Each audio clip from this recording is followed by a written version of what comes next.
Okay. Good evening, everyone. Calling to order the August 8th, 2023 meeting of the Select Board. I see we have a lot of people here, and I suspect it may be because we have after our scheduled committee interviews and appointments, a public forum on the two pending 40B applications for 120 and 250. Is that correct? Okay. So then the first item on the agenda is public comment, and this is reserved for items that are not on the scheduled agenda. So if you're here to comment on the proposed 40B applications, I would ask that you wait until the public forum. So is there anyone either here or in online that would like to speak under public comment? Okay.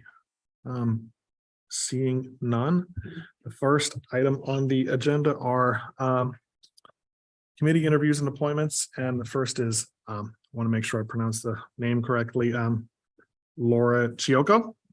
Okay, all right, thank you. You'd like to come forward, please? And Ms. Chioco is has applied to join the Youth Commission. And Marguerite, are you on the Youth Commission? Oh, okay, all right. Well, if you could just briefly introduce yourself and explain a little about your background and what has drawn you to the Youth Commission. Sure. Thank you for having me. My name is Laura Chioco. I've been a Southborough resident for 14 years. I live here with my husband, Matt, and our son, Michael, who will be a junior at Algonquin this year. I was made aware that the Youth Commission was looking for someone and that they had an interest in finding someone that had a mental health background in particular. I have a bachelor's degree in psychology, a master's degree in counseling psychology. In between those degrees, I did a volunteer year with unhoused mentally ill men and women in the city of Baltimore. Worked with individual and group counseling for adults and adolescents. Aside from that, I just kind of believe that helping is a value, an important value. And I like to try to do that where I can. So I would love to help out with the commission. My son is a junior, so I can no longer do the parent classroom things, and really would love to assist in any way that I can. Anyone have any questions? Do we have a letter from the Youth Commission supporting this nomination? I assume we do. Sarah's been out of town. She's been on vacation. Sounds like a perfect background, but It does. useful to ask. So. Yeah, I'd say thank you. Thank for- you. No, thank you. We're going to vote. We're going to vote. I do. So fast. Stay tuned. I've got one comment. Sure. So Laura, 2 out of the 5 here are very involved in youth and family. Marguerite is now at Select Board, so that's why the seat is open. So she's been involved in youth and family, the board, for a long time. I'm involved in the 501c3 Friends group that supports and have been from its inception. You will really like the people you're going to work with here on the board, and the department personnel. They're just great. And your background looks like it's perfect. You said in something in here that is so important. So you think you've got the time to do it, Yes. you know, when they meet, et cetera. Yes. Okay, right. So I'm currently not working in the mental health field. And I've been fortunate enough in the past several years to stay home exclusively and just dedicate my time to my family. I also volunteer weekly with a couple of other organizations, but I do have ample time to give. But you have a hard act to follow too with stepping in for Marguerite. No, yours, you sound great background. So Okay. Well, I certainly support your nomination. Is there a motion on the floor? So move. Okay, wait, so how about this? I'll just phrase. So Second. I move that we appoint Ms. Chioco to the Youth Commission for a term to expire June 30th, 2025. Second. All those in favor? Aye. Okay, thank you very much. Congratulations. And Thank you. you should be, the next step is to get sworn in by Jim Haggerty, town clerk downstairs, and you should be getting an appointment letter tomorrow. Okay, Yes. wonderful. Thank you very Thank you much. so much.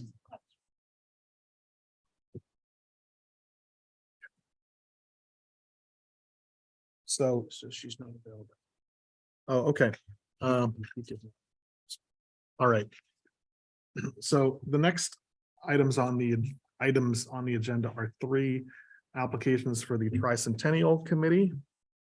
And the Tricentennial Committee is a 7-member board consisting of representatives of the Select Board, which is I am the current Select Board representative, Historical Commission representative, and Jim Blasky.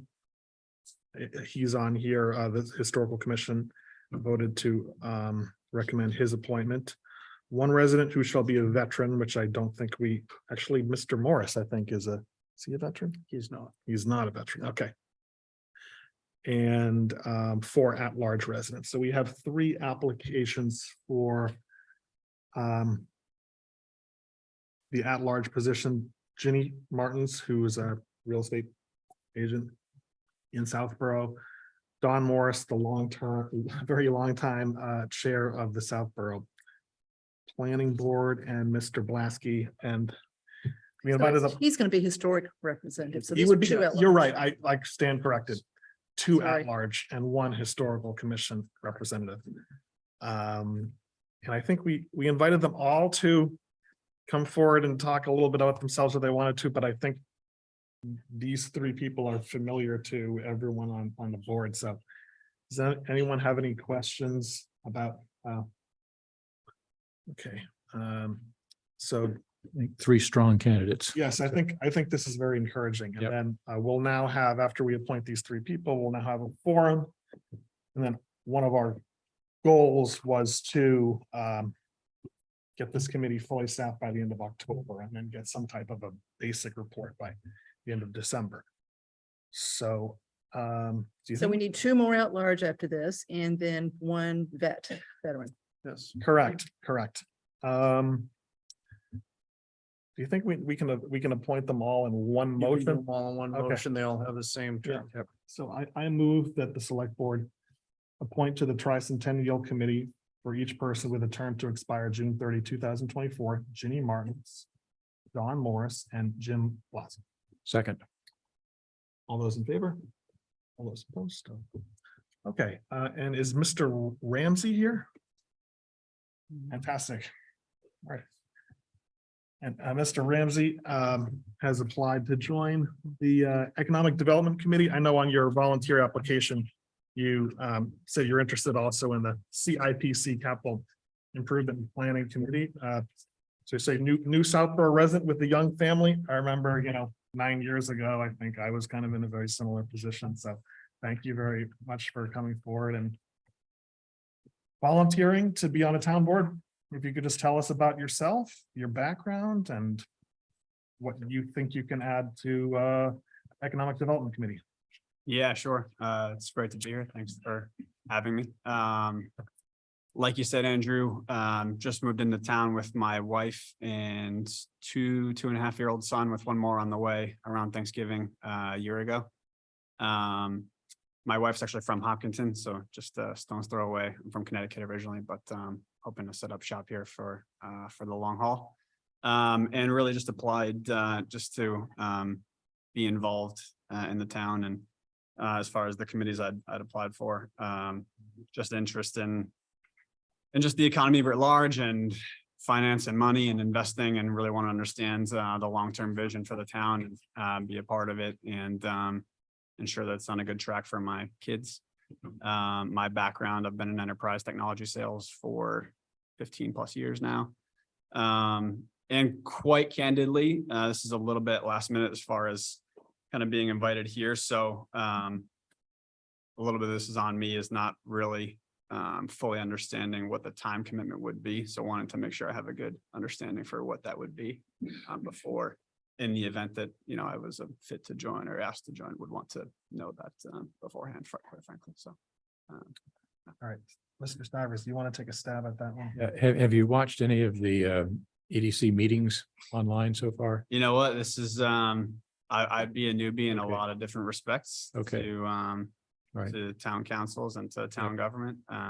So there's Oh. probably some stuff would need to happen before. Okay. To answer your question, They try to meet at least monthly. Mhm. And depending on people's schedules, they've been recently meeting in the morning, like 8:30, something like that, so people can get off to work. They occasionally will meet in the evenings. And so there's the meeting time, and sometimes if more things are going on, might be every couple of weeks if they've got a grant application working or something like that. And then there is in between, there's opportunity to do outreach work with local businesses. For example, in the past, we've had programs to have a select board member, an EDC member, go have coffee with various business operators in town and just keep track of what's going on, offer to help as we can, et cetera. So I think we're trying to get that restarted. We just hired a new part-time coordinator, administrative person for the program. And so we're hoping to get more activity there. So that's sort of the general view. So my guess is a few hours every couple of weeks, and maybe more if you get into the outreach part of it. And then around town meeting, if there are things that EDC is concerned about with town meeting, if you have, for example, a warrant article that you support, then there's more time there to get that prepared and support it at town meeting in March, typically for the annual town meeting. So that's the general commitment. And again, it varies. Some EDC members work a lot more than that. Some sort of are at that base level, if you will. And again, we think there's great opportunity to develop more business activity in town because that's a potential source of tax revenue from commercial taxes, which we are light on. And if we can do that, that relieves some of the pressure on residential property taxes. So it's an important thing to do a better job of going forward. I think I was reading Andrew's note about that a couple of years back, the reference to that being one of your objectives. So, So that's the time commitment, basically. Yeah. Okay. So thanks for that. are you still interested is the question. I am interested. I think the appropriate thing to say is I probably need to run it by my wife for at least for one thing. Okay. But yeah. Check I with the think that's boss. probably a pretty good idea, given you've got two young children, to make sure this is going to work, because this is a really important committee. We really need to reinvigorate the business community in this town. So it will take some time. So you probably do want to really think about the time commitment before you say yes to this one. Okay. Yep. And I agree. Go ahead, Vic, go ahead. So, am I correct that you have a background in sales and marketing? Yes, that's correct. Okay, so I was a practitioner of the dark arts as well. I actually think that's would serve you well. The Economic Development Committee is, in fact, one of our sales and marketing arms. So, and we need to do more outreach. And so I think that would serve you well if you choose to serve. Thank you. That economic development in Southborough is a very fluid term. Once it was Route 9, now it's downtown, and you coming in as a new person will be able to look at the whole system and probably have some good ideas about what to do with it, because you will see there's not a lot of retail in town. So it's a little, some people would say we need it, some people would say we don't, Yeah. but it's a work in progress. Sure. Understood. So here's a couple just comments. You would not be expected to solve the entire economic challenge of Lawrence, if you. I was hoping for that. Okay, because it's a very challenging issue because the lack of sewer and stormwater facilities on Route 9 is very challenging. That's when you ask people who are interested in developing retail sites, they often say that's why that's an obstacle in Southborough. Just some things where there are opportunities. In November of 2021, the town passed a rezoning of downtown, created a downtown district that allows for multi-use development, residential and commercial. It hasn't generated the response that we really wanted yet. And we've had some businesses that have left town. So it's really challenging, but it's kind of a good time to come in that we also hired a new part-time EDC coordinator. We had a part-time coordinator who worked for the town for a long time, who had a lot of energy. she moved and so we have a new person in that capacity. So it sounds like you want to talk with your wife about the time commitment and everything, and I understand that, but maybe, I mean, if you're interested, I'm certainly, and I think you should also talk to Rob Anderson, who is he still? Yes, he's here. Okay, Sure. good. Yeah, Rob Anderson is the chair. He also works for Mass Development. So he works for economic development for the state. He's a great resource, someone to talk to. So perhaps what we do is we kind of table this for now, and then after you speak with those folks, and then you're just send back word to myself or Mark, our town administrator, or Vanessa Hale, assistant town administrator. And then we can kind of put it back on the agenda.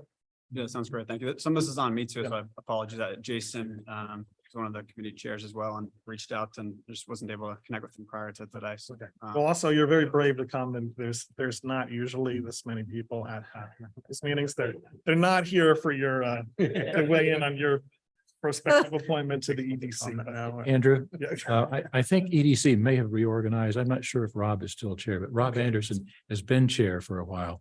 And so he's a great source in terms of history and what they do, et Yes. cetera. So I think that'd be a good one to touch base with. And he's on the website. You can find his email address there. All right, okay.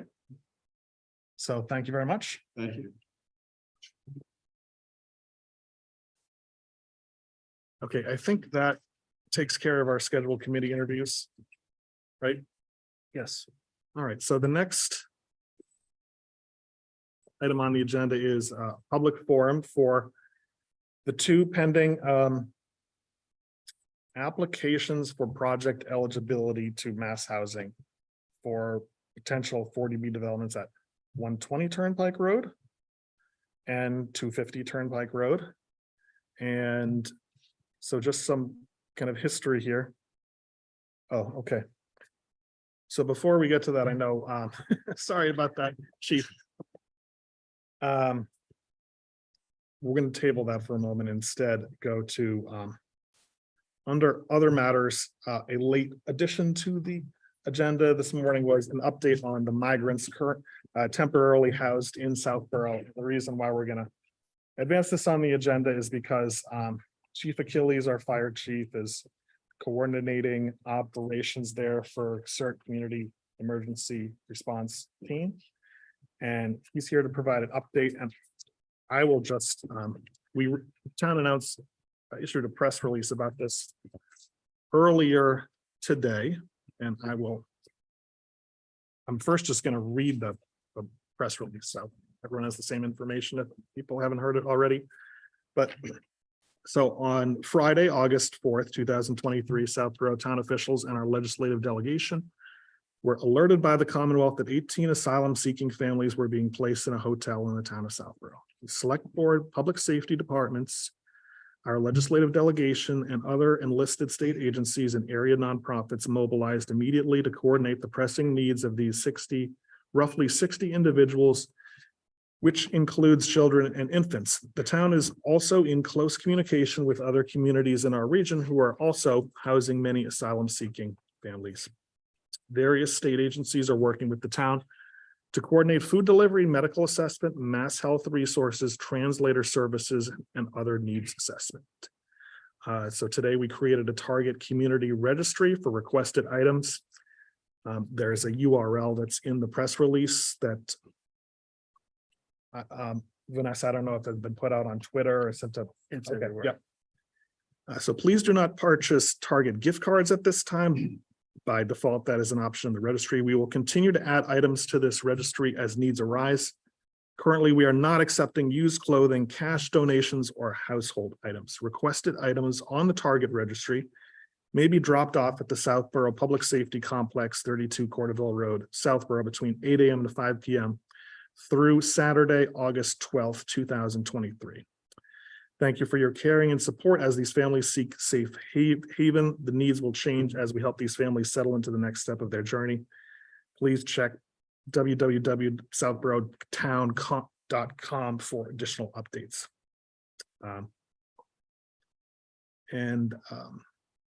as everyone knows here, I mean, every member of the select board has been to the site, has assisted in some capacity.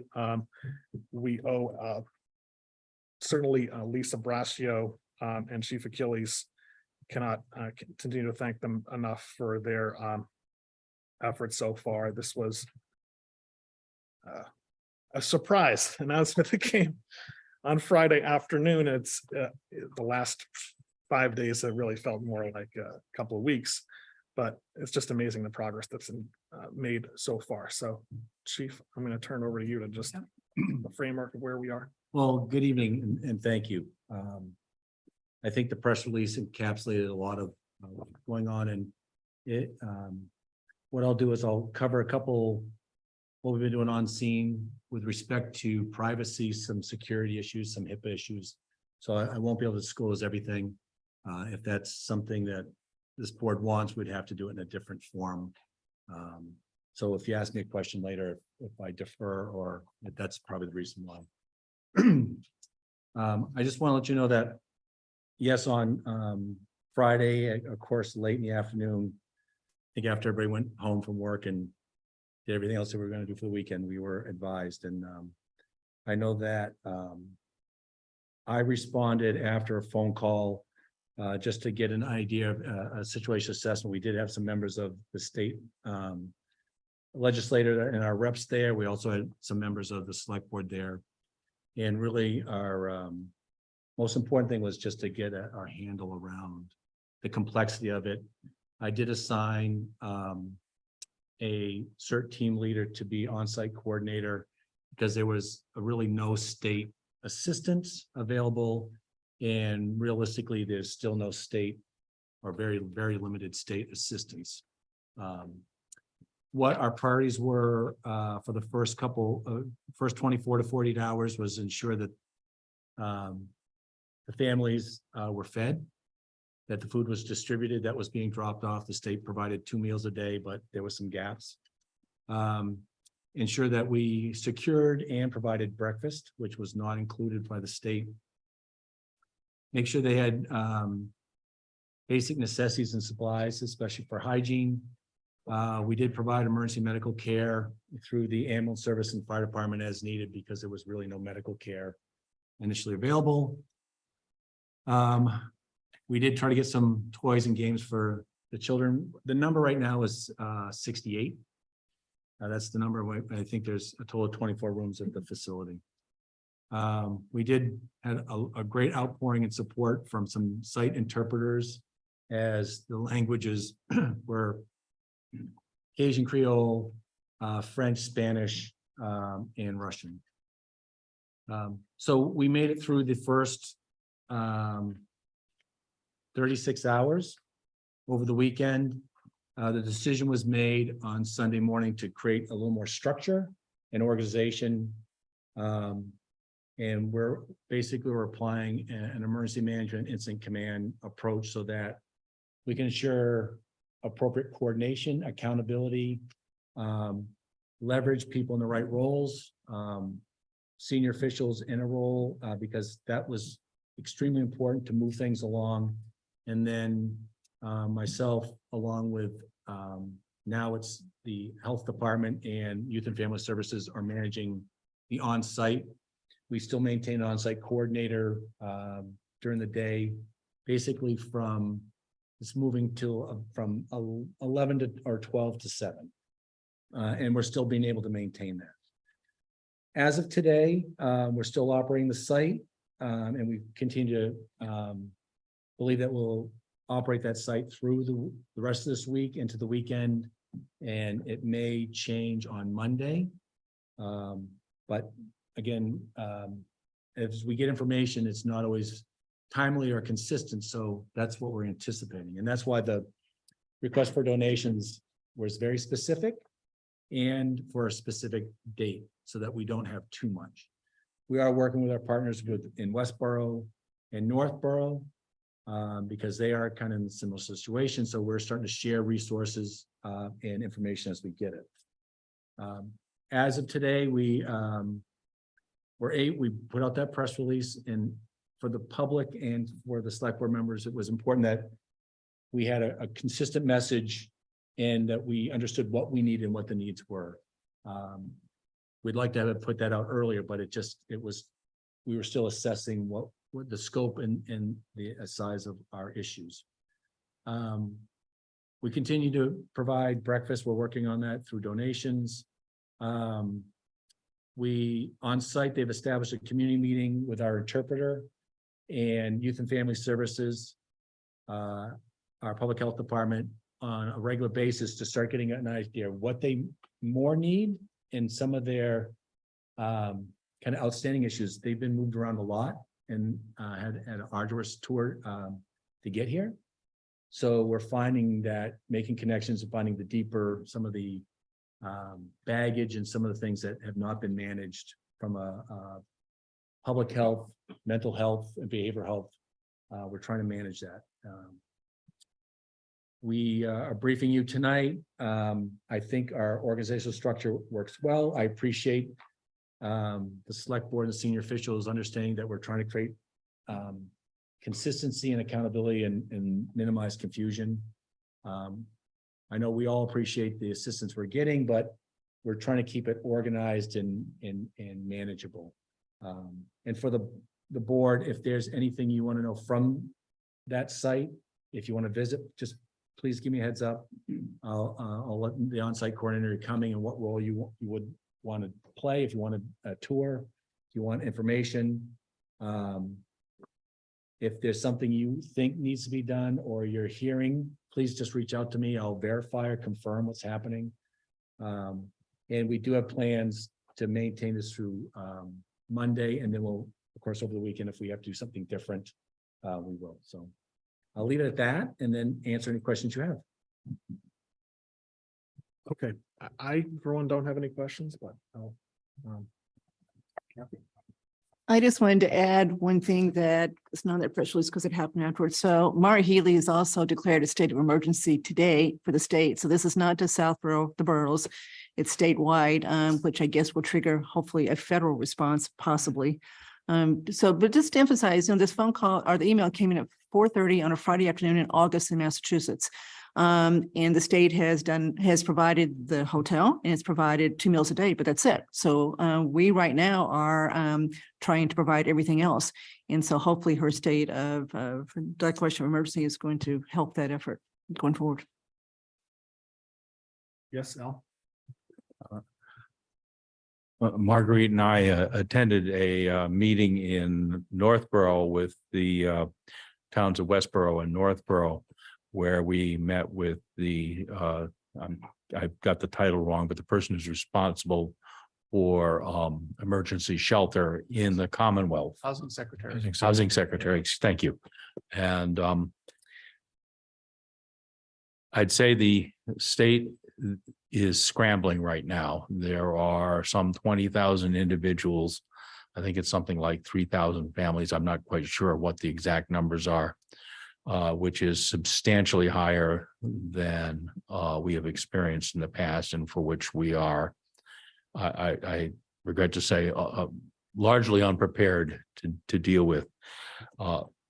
The feeling that I got was we should not expect any help from the state beyond sort of the bare minimum, which would be 2 meals a day, and they'll pay for the hotel for the near future. I think we need to focus on working with the other 2 communities because they're dealing with exactly the same thing. It was remarkable. All of the complaints, and there were a number of them, and I know at least one person who complained, we're nearly identical in terms of lack of information, a lack of notice. So I think for the near future, we're on our own, and so it's up to us to take care of this problem. And I am quite confident that our community will rise to the occasion.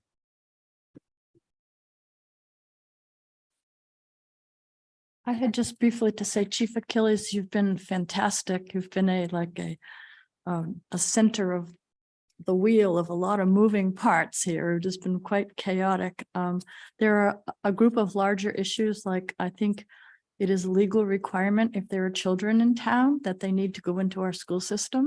So it is not known whether they will stay or whether these poor people will be shuffled to yet another place. And most of them own the clothes they are wearing, and that's it. So it's been an interesting weekend. Sam, is there anything you wish to add?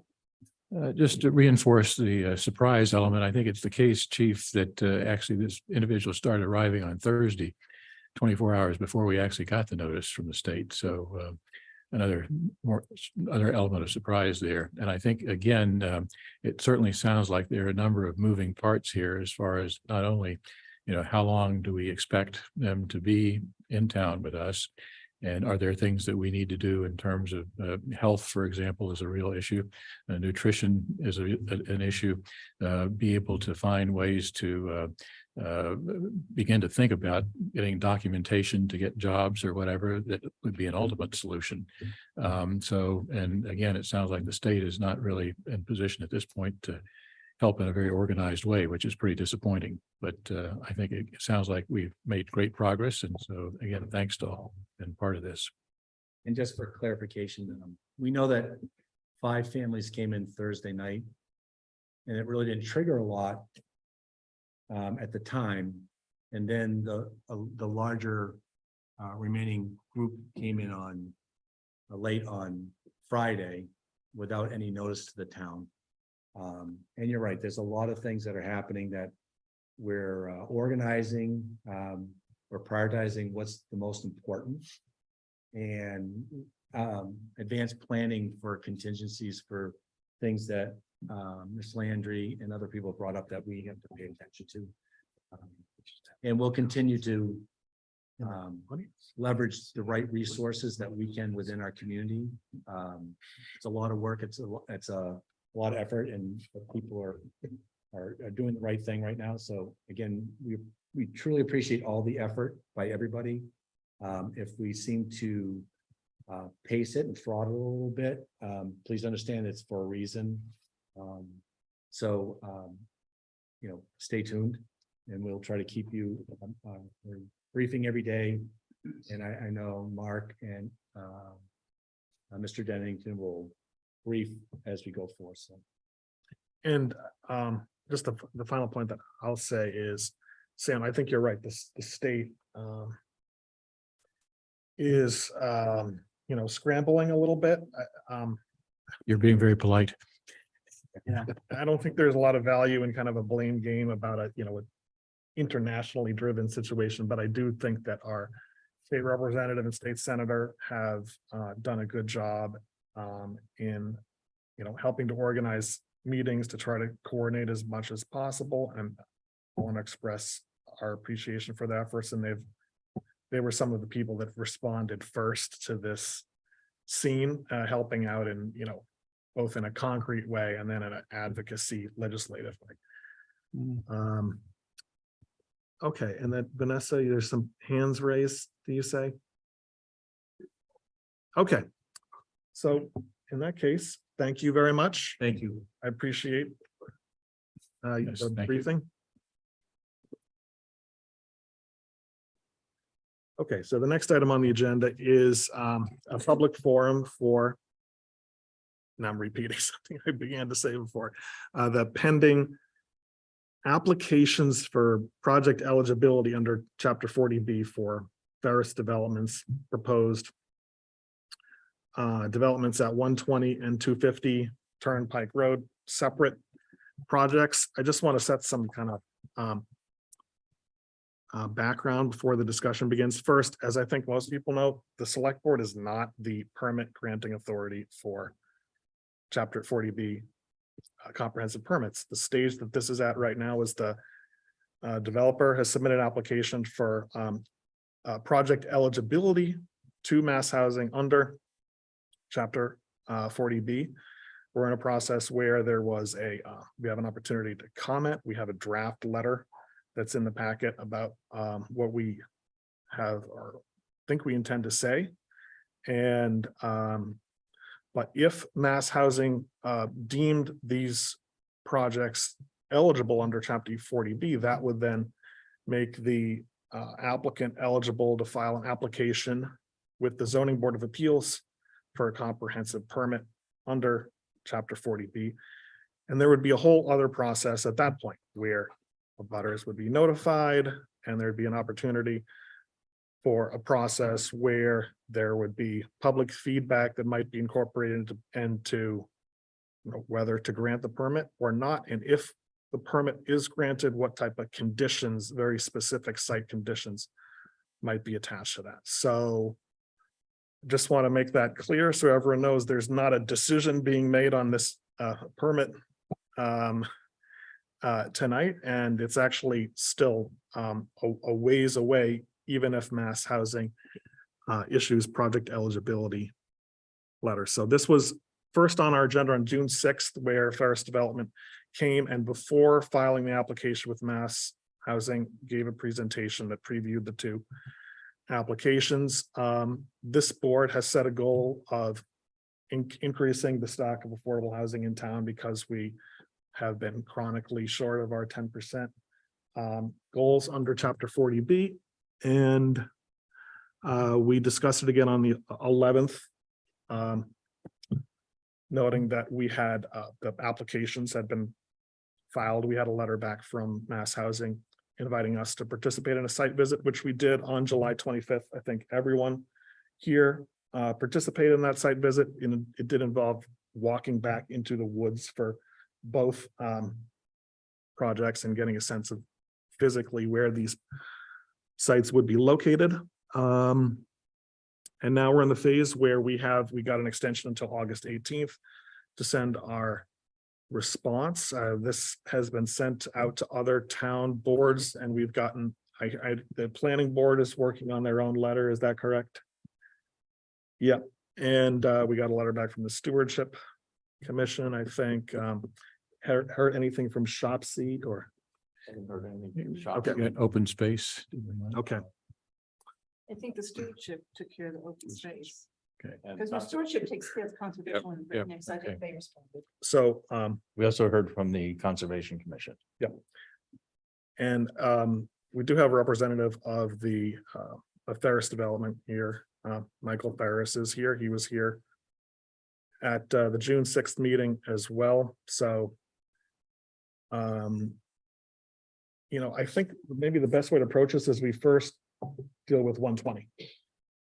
So are there people here who wish to comment on the 120 application? It's Joyce Green. Okay, can you come to the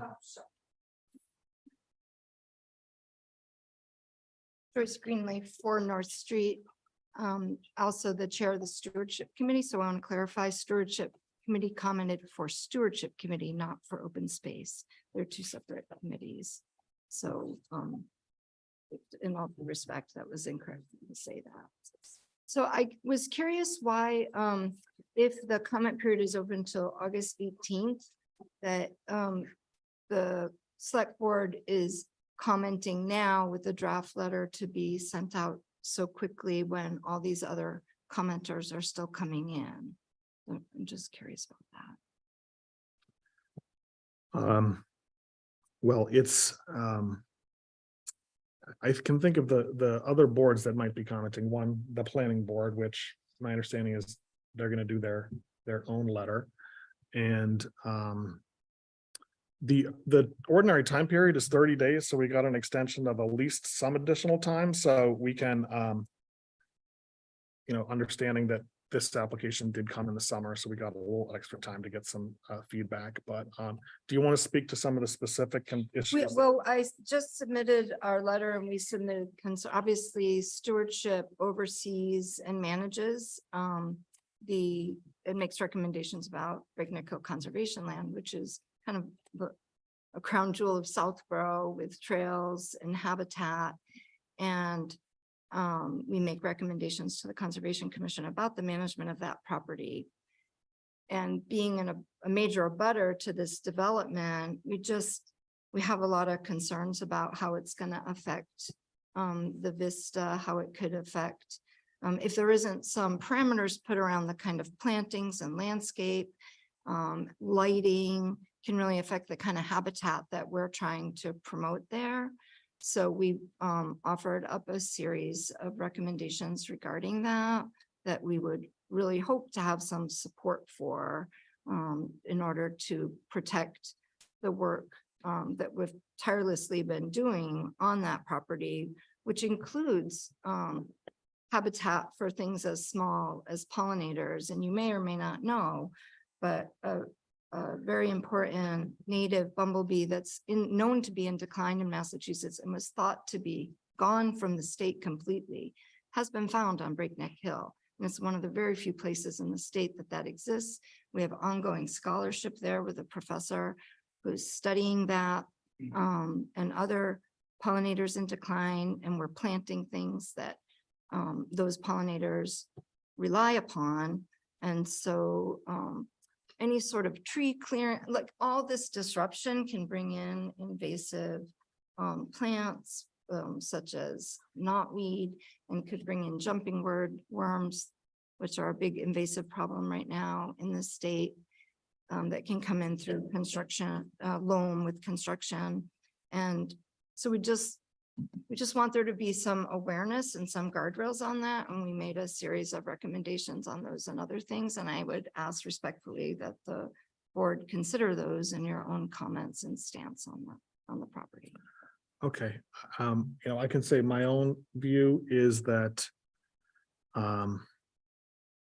these are details that are really best addressed through the comprehensive permit application process at the ZBA. I mean, I thought the main point that I came away from the visit is there is a corner where the proposed building would come close to the edge of Breakneck Hill.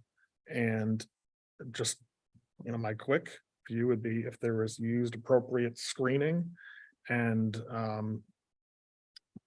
dark sky lighting, that you Dark could sky minimize the lighting, impact. exactly. You could minimize the impact to the trails, but otherwise, I walk on those trails a lot, but this isn't really in kind of like the back corner of the conservation land. And, we have to weigh making progress towards our affordable housing goals and some of these impacts as well. I understand that. But as a major abutter, I think it's incumbent upon my committee who met last night to put forward our concerns and our recommendations. And we did that. And we ask that you give them some weight as this project proceeds. All right, thank you. Mark, you want to go down the line there? Okay, Marguerite. I thought the letter was very thoughtful and had a lot of good details in it, and I think it's every piece of information that can be brought forward now is very helpful, so thank you. Thank you. Yeah, I read your letter and I agree. I think it was thoughtful. We face a balancing act here in our community. Part of the reason why there are families sitting in the Red Roof Inn with no place to go is because there's no place to go. And we need to expand the pool of affordable housing.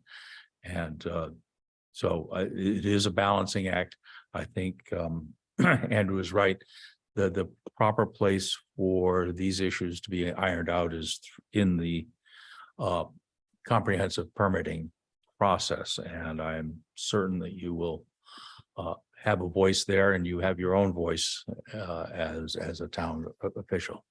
Yeah, we intend to continue to keep our eye on it and look for opportunities. Yeah. As you should. Joyce, thanks for the letter, and I understand your concerns in there. I think there's some good points there. And as has been said, the real focus of this is mass housing. I mean, I'm in favor of passing these comments along. We've had the draft letter. We talk about input from other boards and committees, and this is certainly an important one. And they will then determine how they weight those points. And then the ZBA at some point will be the real decision point in here.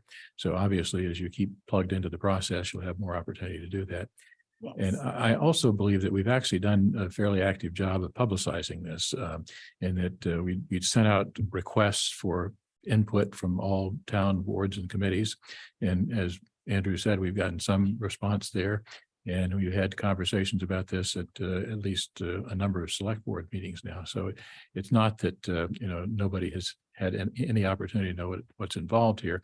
On the other hand, I think you're right in that many people don't pay much attention to things that are going on in town government, and they get surprised by this. So hopefully, as things go forward, there'll be more publicity and people will have more opportunity to weigh in during particularly the ZBA part of the process, which is where a lot of that comes out simply because the ZBA will actually presumably issue a comprehensive permit with a list of conditions. And Andrew and I both have lived through that as ZBA members.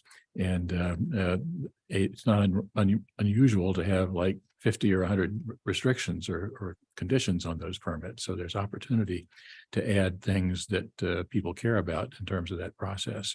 So it's a long way to the finish line on this, but thank you for your comments. Appreciate that. And we did Yeah. send, I did send copies to planning, ZBA, Conservation Commission, and we will send it to Mass Housing. I just didn't have a name yet. Okay, we can furnish that. Okay, thank you.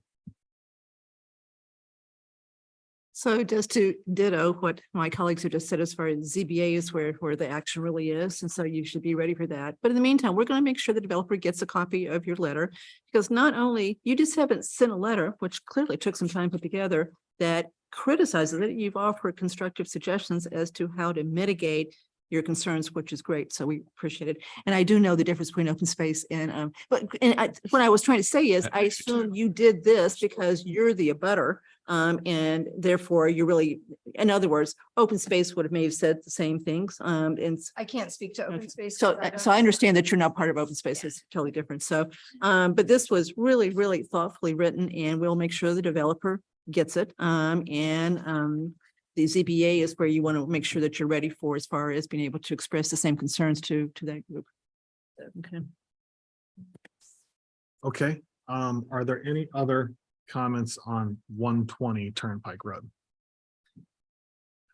Mr. First, do you want to have an opportunity to respond to any of that, or? Okay, Again, Michael Ferris, a former resident, 45 years in town. First of all, thank you for attending the site walk. It was greatly appreciated. Al, you and I had a one-on-one because you weren't able to make the other scheduled event, but we really appreciate everybody's input and time and to get to know everybody a little bit more. I didn't have an opportunity really to read the letter from the stewardship committee. I got it late in the day today, so I didn't have time to, digest it all. But we are a customer of the Native Plant Trust Committee. So we do promote and want to support, initiatives that make sense for the environment. And, we want to work with the community and all committees and boards to kind of put a winning proposal together that, has the least impact to the environment and at the same time helps drive the government's goals and our business goals as well. So, we feel the site is really in a unique situation here, that where could you find in, all of town, really an opportunity like 120 to put this type of development that helps try to reach our goals and, with the minimal impact to traffic and abutters and such. So we thank you for your considerations on that, and we'd appreciate any support that you might be able to provide. all right, thank you. I think that kind of concludes things on 120. Is that fair? And we're going to talk about the letter itself later. Yeah, so that's further out on the agenda. And no hands up in the audience, so Oh, there is. Yeah, no. there's- say no. Okay, there are.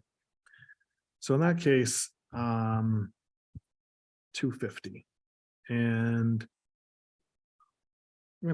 as you saw from the draft, thanks. From the draft letters that were in the packet, the basic message, tentative position of the board on 120 is, support. And 250 is, qualified support.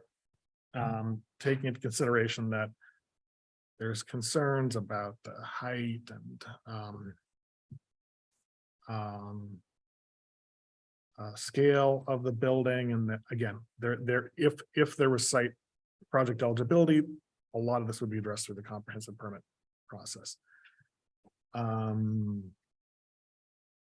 This is another opportunity then where, you have a lot of people here who can speak to these concerns. I guess I'll just open up. I know that we did receive some letters from, just recognize the letter from Mr. St. Andre. I think he's here. Okay. And also John Palmer. Eric Glazer. So I guess the floor is now open if anyone wants to come and speak to. All right, Mr. Nichols Worley.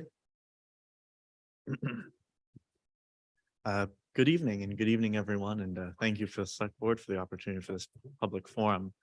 I just want to start with, as you said, Andrew, as you motioned to, that this is sort of out of our hands at the moment. This And you name and Oh, address, sorry, I'm please. sorry. Sorry. Thank you. James Nichols Worley, 94 Main Street.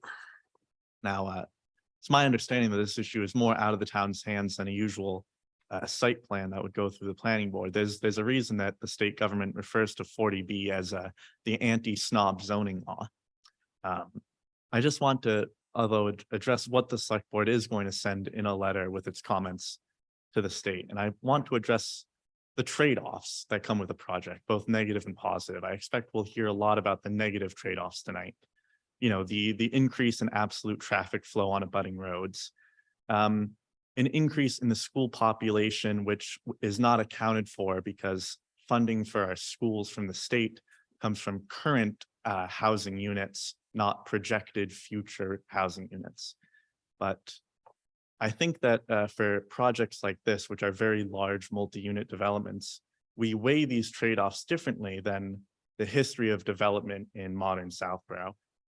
Some of the analysis I've done of tax parcels in town show, of course, that compared to 1945, for example, we've added over 9,000 acres of development in town while adding fewer than 8,000 people.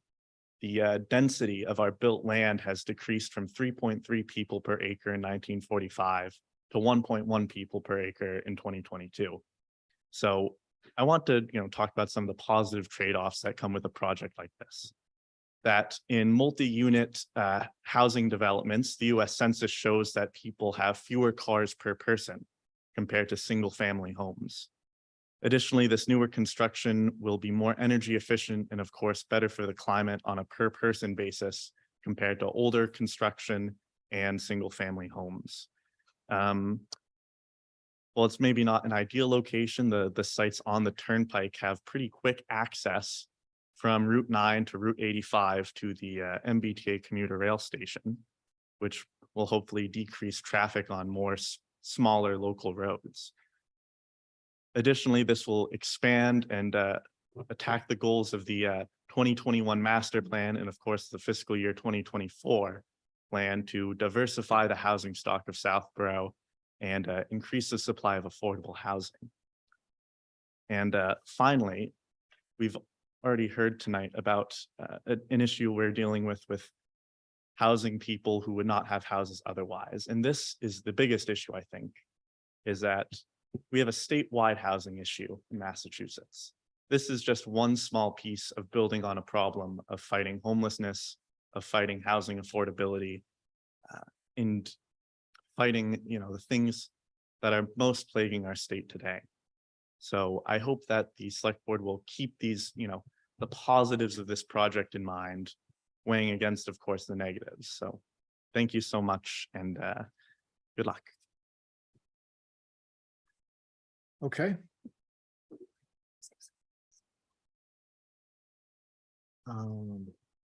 So Mr. St. Andre, I know you said in your letter, you're an attorney, you represent a group of. Yes, I And the reason I mention that is just there can be some efficiency if you're here and you are representing a group of people so that we do not get a series of comments that are all along the same. My name is John St. Andre. I live at 14 Schuyler Drive. I'm an attorney here in town, and I'm representing the abutters and neighbors to this potential development. Yesterday, I sent a letter to the board. I think everybody has had a chance to see that. I apologize for not delivering a bottle of Tylenol with that. but that's on me. Last night, I also followed up with copies of all of the plans that I think you might have been having questions about. Why was I saying this was one lot that was restricted? And I don't know if I need to go over those plans. I don't think so. I think you've had a chance to take a look at them. If not, I don't know if we have the means to put them up on the screen. I don't know if that would really help at this point.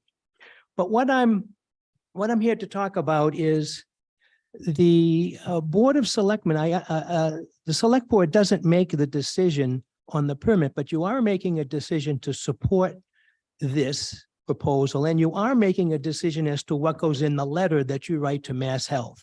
That's what sorry, Mass, I don't do this type of work, as you can tell. My concern is that the letter that you're writing to Mass Housing should incorporate the concerns of the abutters and the neighbors. And I don't think that as it's drafted, it does. I recommended language to be put in there that is at the back of my letter, which I would hope that the Select Board would include in this letter to Mass Housing. And basically what I'm saying is that we feel that the developer does not have the legal right to develop this lot. Not only because of the restrictions, which I understand, maybe through different boards, the zoning restrictions might be able to be removed, but we feel that we have property rights in that land which would prevent the developer from building on that land. Those go back to an agreement that was made in 1986 between the developer A.J. Lane at that time and the neighborhood, reaffirmed again in 1990. And that agreement basically said, this lot will never be built on, this lot will never be accessed from Parkerville Road. So basically, now what's happening is that seems to be being thrown out the window, and we, to be honest, feel like we're about to be had. There was an agreement that neighbors reached with the developer back in 1986, and that agreement was important to everybody. The neighbors and the developer got together, and Mark Davis can talk to you about this, but the developer wanted the support of the neighborhood when they went to their board, the Select Board, to get approval to build this building. The neighbors supported it. The developer agreed that this will never be built on. And to make a long story short, it was approved.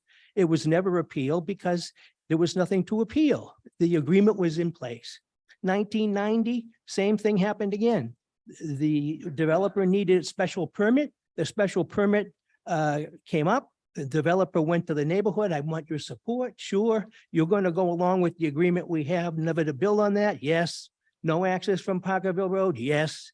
We go along with you. We agree. Boom. We go to the board, and the board gave its blessing. As you well know, most of the agreements that come to the board are the result of a negotiation between the neighbors. And if the board goes ahead and it basically gives their blessing to that, that's important for the neighbors. That's important for the developer. So a deal's a deal. And when the boards stamp that, this is a deal, it's a deal. It's not fair now for someone to come in later after 30 years and say, well, I don't like that deal and I'm going to go back on it. We feel like we're about to be had. So that deal, we're asking the town to keep that deal intact. The same deal that the town gave its blessing to way back when, and the same deal that's been in effect for 30 some odd years. So we're asking the town to support what the town did before and the neighborhood did before and the developers did before, but this developer doesn't want to go along with. That isn't fair. It's just not right. So what we're asking you to do is to look back. When this agreement was reached and the boards stamped it and gave their approval, it was a win-win for everybody. It was a win-win for the developers to get their building up. It was a win-win for the developer to get their permit allowed. It was a win-win for the neighbors because they didn't have to have their property in the backyard all dug up and everything. And there was some certainty that this is going to be the future for them. Their investment would be protected. And so the town also benefited because there was 5 big, beautiful acres in the back. Yes, covered with woods, yes, wetland, but they would be preserved. So everybody, it was a win-win-win.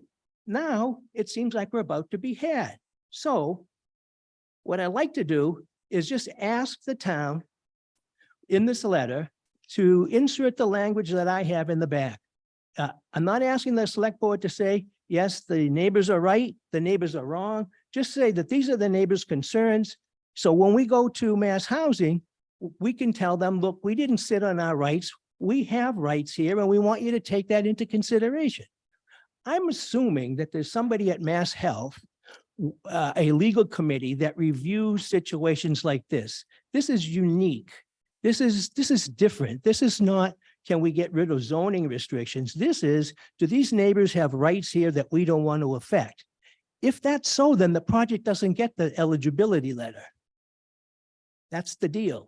So I'll just ask if you could take a look at the language that I'm proposing for your letter and maybe tweak it, but put something about that in. And then we have the other issue of this drainage thing. I don't know where you went on your site visit. I don't know if you accessed the property from the neighbors. I don't think you did. You didn't. They would have allowed you to, but that didn't happen. If you had, you would have had a whole different view of this proposed building than what you would have had, I'm sure, from where you would, when you came onto the property. There's also, and you can see in the drawing that I included, which was, it wasn't done by my 4-year-old grandson, it was done by me, but you can see where the drainage issues arise here. On the westerly side of the property, there is a detention basin that can get 200 feet wide and it gets full. And that detention basin flows into the residential land that Harris wants to develop. There's a stream that goes down into the property. There's a stream that goes to the Route 9 from the property. There's a rivulet that comes over the side. And I know you can say, well, the comprehensive permit situation will address that, but it won't. And the reason is because the whole neighborhood is interconnected and the whole neighborhood has rights in that water flow and in that drainage easement.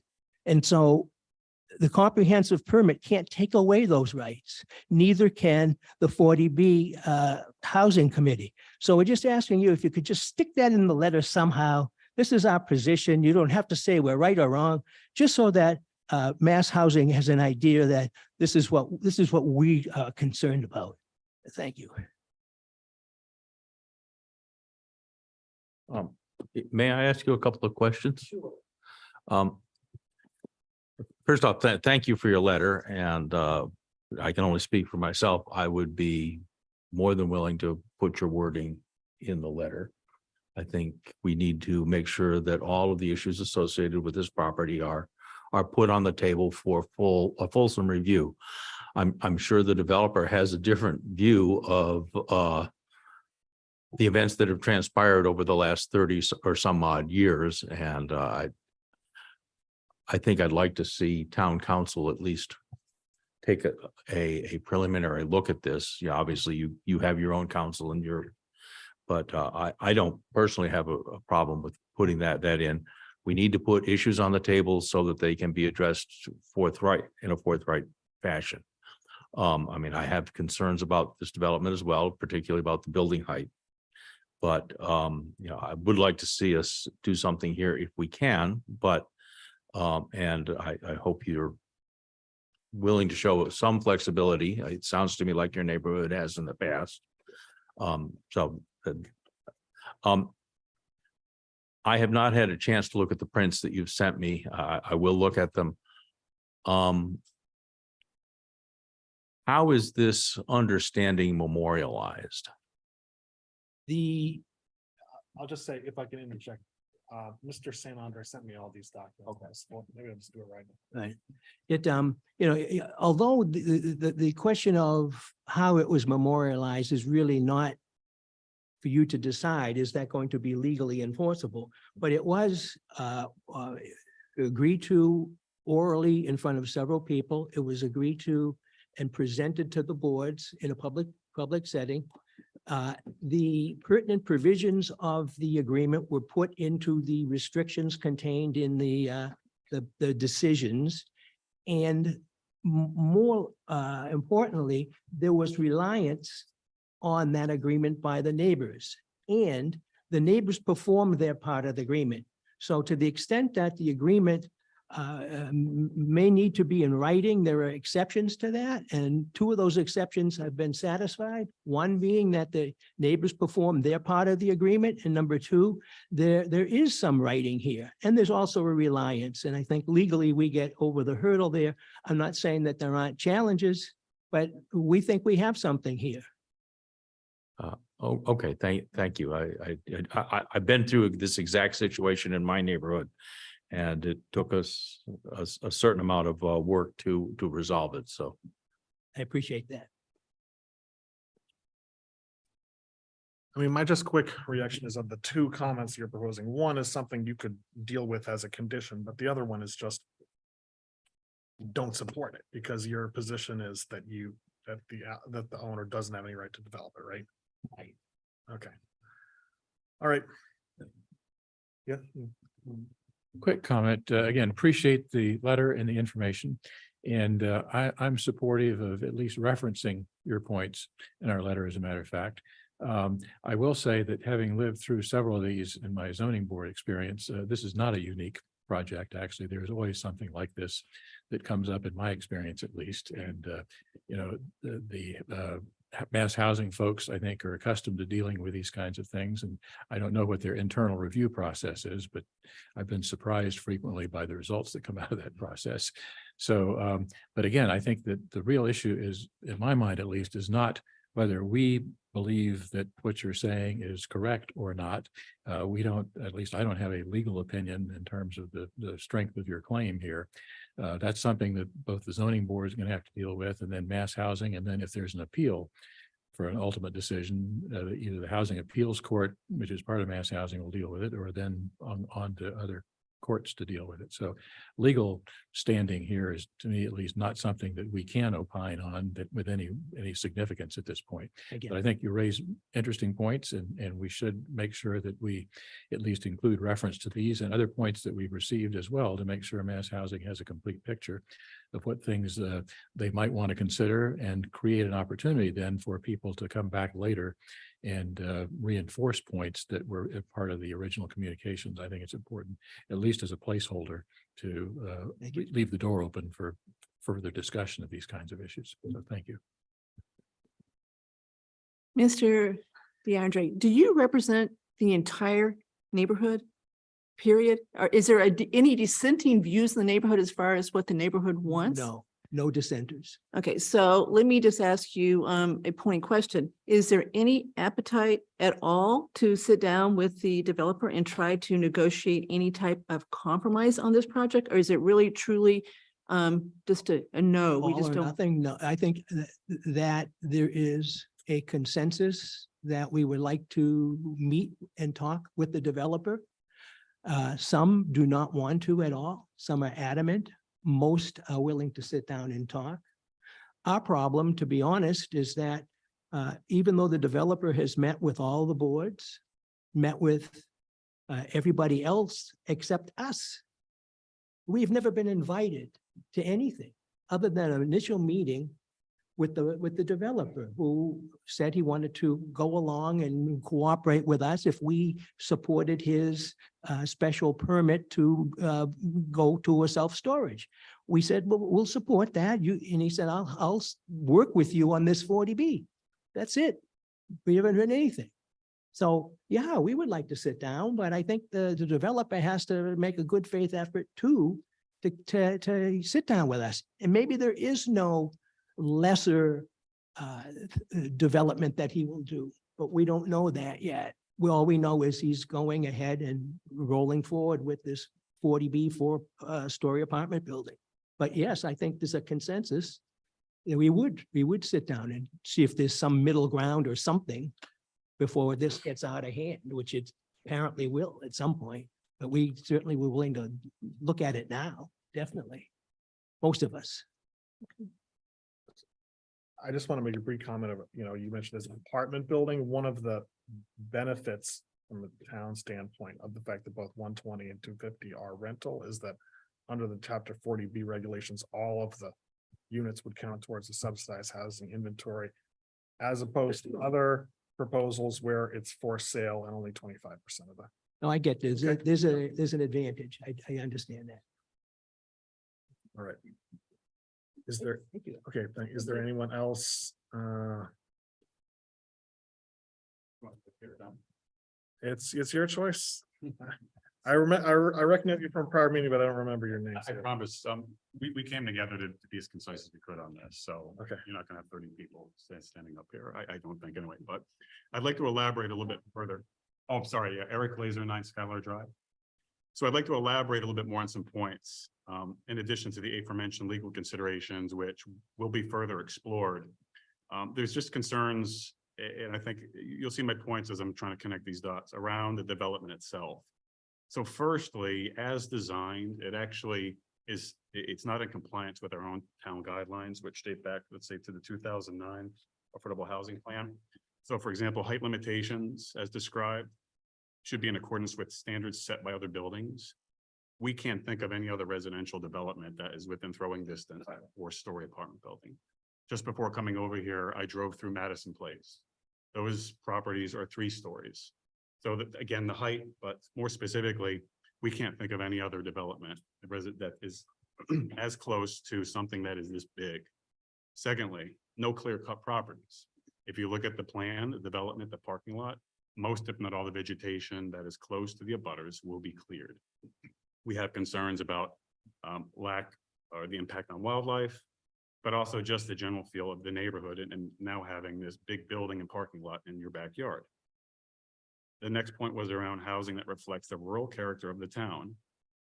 We don't think that this fits as designed with that concept. And then lastly, around density of apartments. We agree apartments are a good thing for 40B. It makes a lot of sense. But the specification suggests that 8 dwellings per acre. We are clearly above that with the proposed concept. So that's sort of just in fitting with the town's view and their guidelines around how these developments should be done, appreciating that 40B allows you a lot of flexibility, but nonetheless, this is within the town's own perspective. One point, and I think it's obvious, our concern is that this development will dramatically change a neighborhood that's been around for 40 years. People have lived, some of them in residence in that neighborhood for 40 years. This literally will change as designed the look and feel of the neighborhood, which we have concerns about. There's 40 homes and families around the surrounding area that will be affected. And I did chuckle at your letter around the concept of 1,000 truckloads of fill being delivered. I mean, there's a lot of things that need to be considered, which I know you know, but I agree with Mr. St. Andre that your letter as written is supportive, but I think it lacks a certain amount of clarity on the issues that are real and concerning around drainage, the septic system, et cetera, et cetera. And yes, these will get addressed, I'm sure, as we go through the permitting process. But your letter is implicit to approve it without, I believe, full context of these issues. And again, maybe they get addressed later, but I just wanted to bubble that up for perspective. And my next point is this in and of itself does not solve the housing issue. It is 56 units or whatever the quantity is, our target is 77. That is incumbent upon us finding other avenues to support this. We believe the 120 clearly, our opinion would be superior because of its location. It's significantly less impact on a neighborhood. But as a town as a whole, there has to be a more comprehensive approach to our housing strategy. And I know you're thinking about that through, for example, through the Housing Trust Fund. But putting the onus on a specific neighborhood to encompass the vast majority of the needs of the town, we believe isn't fair. And then lastly, the point I'll leave you with is, again, to reiterate John's point, it's great that the developer talked to you. We've heard nothing. We had a meeting with Mr. Ferris about a year ago, which implied that there would be engagement and collaboration, and we've heard nothing. The process has moved very quickly. And so we're wondering, is there a way that we could have further engagement? I agree with Mrs. St. Andre to at least understand what the developer is thinking. The economics of it, does it have to be so large, et cetera? And then lastly, I'll end on this point. In your own backyard, and again, we're not against affordable housing, but just consider this in your own backyard. If someone were to put a water tower or a commercial building, how would you feel? Because we're basically being asked to have something equivalent put in our backyard. And again, appreciating is about affordable housing, but at the same time, the folks that we're supporting and the migrants, they're not the people who are going to be living here. Let's just be honest about that. Right? They're not, this housing is not intended for them based on the price point. And so we're just concerned about the impact on our neighborhood and our way of life. So thank you for that and appreciate you listening. Thank you. Yes, Mr. Davis.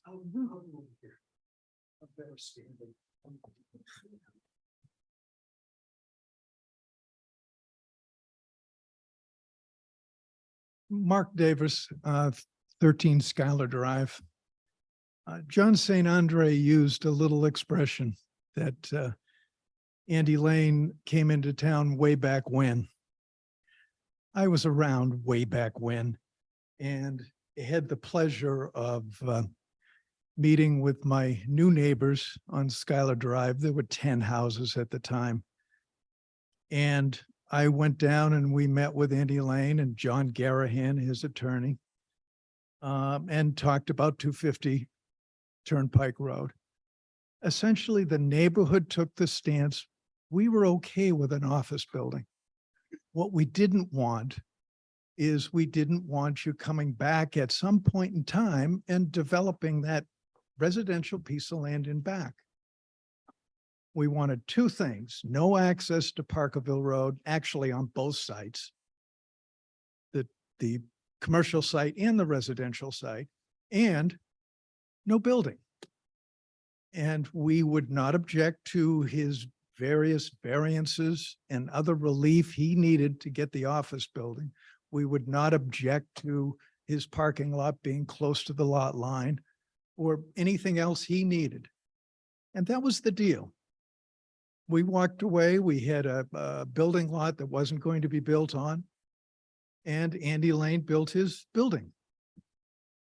We lived happily ever after. We really never had an issue with Andy Lane. Subsequent to that, we had Leaf come back in, who needed a relief from zoning because he wanted to produce manufacturing on the first floor. We did the same thing with Leaf. We came to them, they came to us, we met. And all we wanted was no access to Parkerville Road and that this be classified as a building lot. Leaf went one step further. There is a plan, I've seen it, that they offered a 25-foot buffer all the way around the residential parcel, which is typical of subdivision control bylaw, that you have that 25-foot buffer. We were thrilled. We walked away with something else. Leaf was fine. Occasionally we'd get a four-wheel drive vehicle that would climb down off the parking lot directly onto Parkerville. And unfortunately, it's still happening every now and then. And we'd call the town and somebody would go down and try to stop it. After that, Eagle Leasing came along. And John Bartolini asked me to, let's go down and talk to the Eagle Leasing people. And we set some conditions on their site that we wanted. The lighting below, that he give a buffer to the residential area, that he consider a deceleration and an acceleration lane that we would support if that's what was required by Mass Highway. We wanted to limit the number of trailers in his lot that he would be storing at any one time, because oftentimes those trailers are required to be at a construction site at 6:30 in the morning, and the diesels are going to rev up. The next morning, Mort Eagle rode up into the neighborhood, stopped in front of my house. I was mowing the lawn, and we spent 2 or 3 hours in my front yard talking about the project. We shook hands. He did exactly what we wanted, and we were thrilled. In fact, David Eagle ended up living in the neighborhood for a number of years. Our neighborhood has been known to give back to the town. Many of us have served on boards. Many of us have served on volunteer committees and commissions. We've been very active in the community. But as far as the development along Route 9, we've been pretty consistent. We've never really objected to anything. All we wanted was that permanent buffer between us and the commercial side on a lot that the assessors seem to have agreed to us. It's never been assessed for more than $70,000 for 35 years. No developer has been coming in for 35 years to try to buy that lot. So we've lived with the understanding that that lot was late in the 80s, I had the pleasure of being a vice president of operations for a developer out of Framingham. We were the ones who put the 2 stories on the Astra Pharmaceutical building, which at the time was a former American Optical building. We needed zoning relief because 5 stories was as of right in Framingham. It was not in Southborough. It was not a permitted height. We made a presentation to town meeting and it was defeated. We needed a zoning change. We didn't get to the 2/3. We were short. I can't recall, but maybe 12 votes. I remember the planning board was split. The selectmen was split. This was going to be the tallest building in Southborough. We came back the second night. It was reconsidered. We talked about it. 70% of the building is in Framingham. 30% is in Southborough. All the traffic stays in Framingham. We get 30% of the taxes, and the actual use in Southborough was more a cafeteria on the first floor, the elevator shaft. It was less people. We did get approval. And I can say probably for the last 35 years, the town has never really had an issue with that building. I kind of decry the fact that it's a U-Haul storage facility, but it was a lot nicer when we built the darn thing. That remains the tallest building in Southborough. There is no structure that tall. There is no residential structure in this town that's that tall. When we did a comprehensive zoning change in the 90s, I was on the planning board. And several of us wanted to increase the height along Route 9. Andy Lane was always in favor of it. The person who did the Southborough Office Park wanted to build higher buildings. And basically, we knew we weren't going to get the zoning passed if we included that language, so we backed down. That's an important issue to this town, and it has been for 40 years. And now today, and this has been my problem so far, and when we've appeared before some of the other boards to express some of these things, some of the responses were, well, you know, in 40B, we really don't have a lot of control. Oh, thank you for talking, but we have limited impact. And I kind of sit back and say, no, that's not the way this town has acted all these years. We've voiced our concerns where they were appropriate, and we've done something about it. The fact that we don't have a 4-story building other than that one says something. That's what the town has wanted all these years. I guess my other concerns here have been that we've approved the 250 Turnpike Road and ignored the fact that the 2 sites have always been intertwined. And that was the point when we went down to talk to Andy Lane. We'll support your building, but this is what we want. To leave, we'll support your project, but this is what we want. But the way the process has developed now at 250 is we've lost that opportunity because his building has been approved. But yet we don't have an answer on how the septic's going to be done. Go ahead. The building's been approved. You're talking about the self-storage facility? Correct. Okay.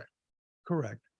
We don't have an answer how the septic's being handled. I understand they're going to use the capacity that now is available on the commercial site.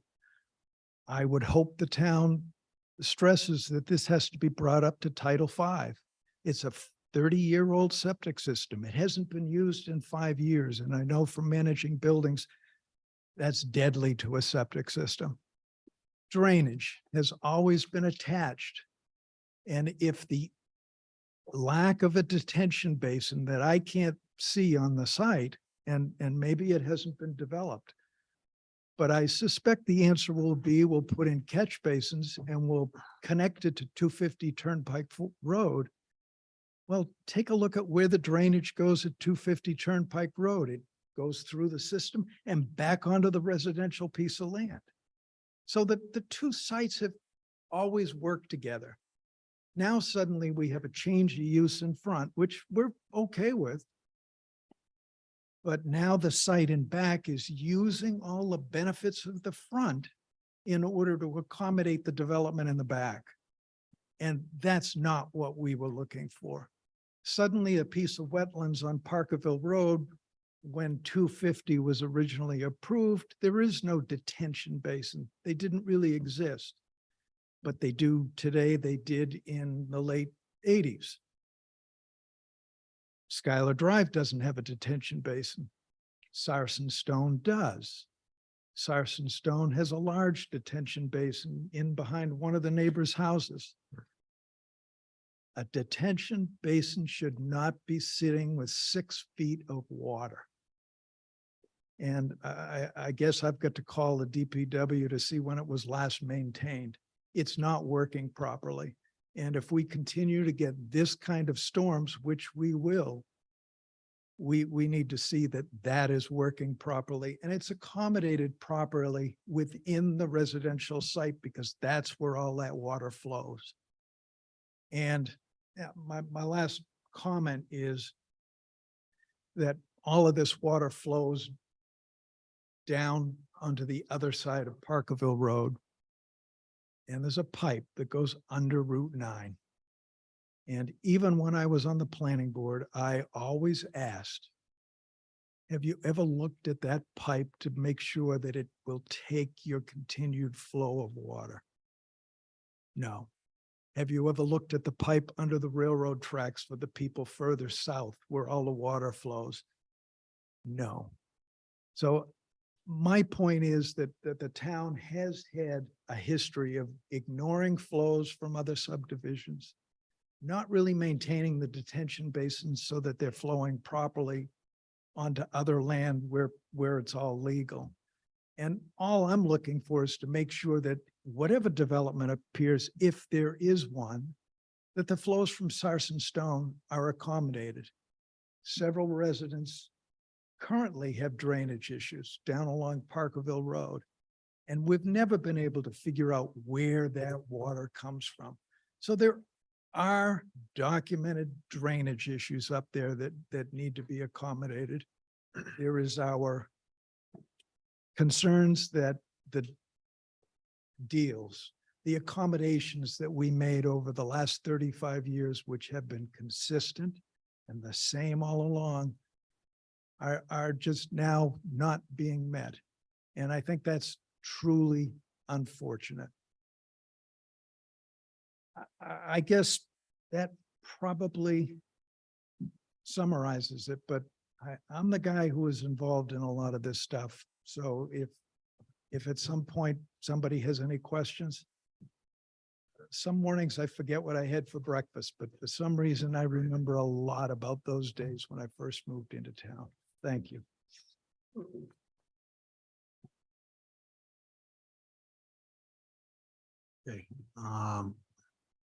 Is there anyone else from the public that wants to speak? And then we had three pretty yeah. Yes.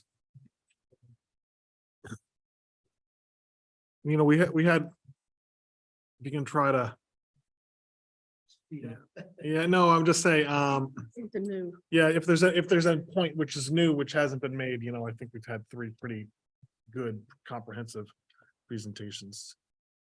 Thank you. Good evening, everyone. My name is Dirk Niemeyer. We inhabit 19 Fairview Drive. I'm here representing the general citizens of Southborough.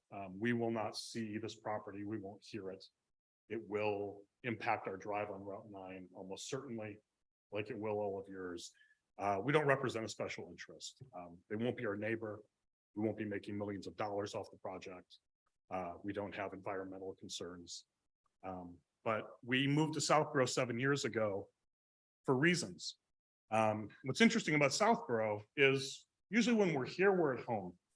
When we're not at home, we're not here. We're in Framingham, or we're in Marlborough, or we're in Westbrook. We're in these other communities to have a bank or a grocery store, a restaurant, some amenity. We chose to live away from those amenities when we chose Southborough because we wanted somewhere that was low density, that was quiet, low traffic, the sort of character and personality that this town has. That when you yourself lived here, if you weren't invested in this project, you probably wouldn't look too favorably upon it. And I think the committee, in their earnest attempt to meet all of the needs of the expectations of the state and Southborough and our compliance with this 40B, which I am not educated upon, are losing sight of that personality and character of Southborough. If you go on Google Maps and look at Southborough and all the communities around it, the other ones are gray. You should do it on your phone while I'm talking. They're gray because they're all developed. They all have a lot of commercial and urban industry. Southborough is green. Southborough is the only town around that's green. You can go in a bit, Weston, you'll get some green, incredibly expensive. You can go out to Boxborough, Harvard, they're green, they're way the hell out there. We're this little hidden gem where you can live in a large lot, quiet, low density, and Route 9 isn't the best, but it ain't too bad. When you take Route 9 to get to Whole Foods in Framingham, you're gonna be sitting, it's gonna be congested, and it's not gonna be pleasant. Head into Westborough and do some of the things you wanna do, it is not gonna be pleasant.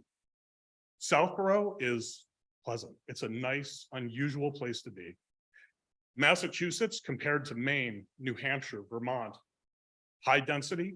It's hard to find a place like this, but here we are. Great access to the highways, to the city, anything you need. And this kind of a project right on Route 9, so large, it's going to have an impact on that. It's going to materially impact things.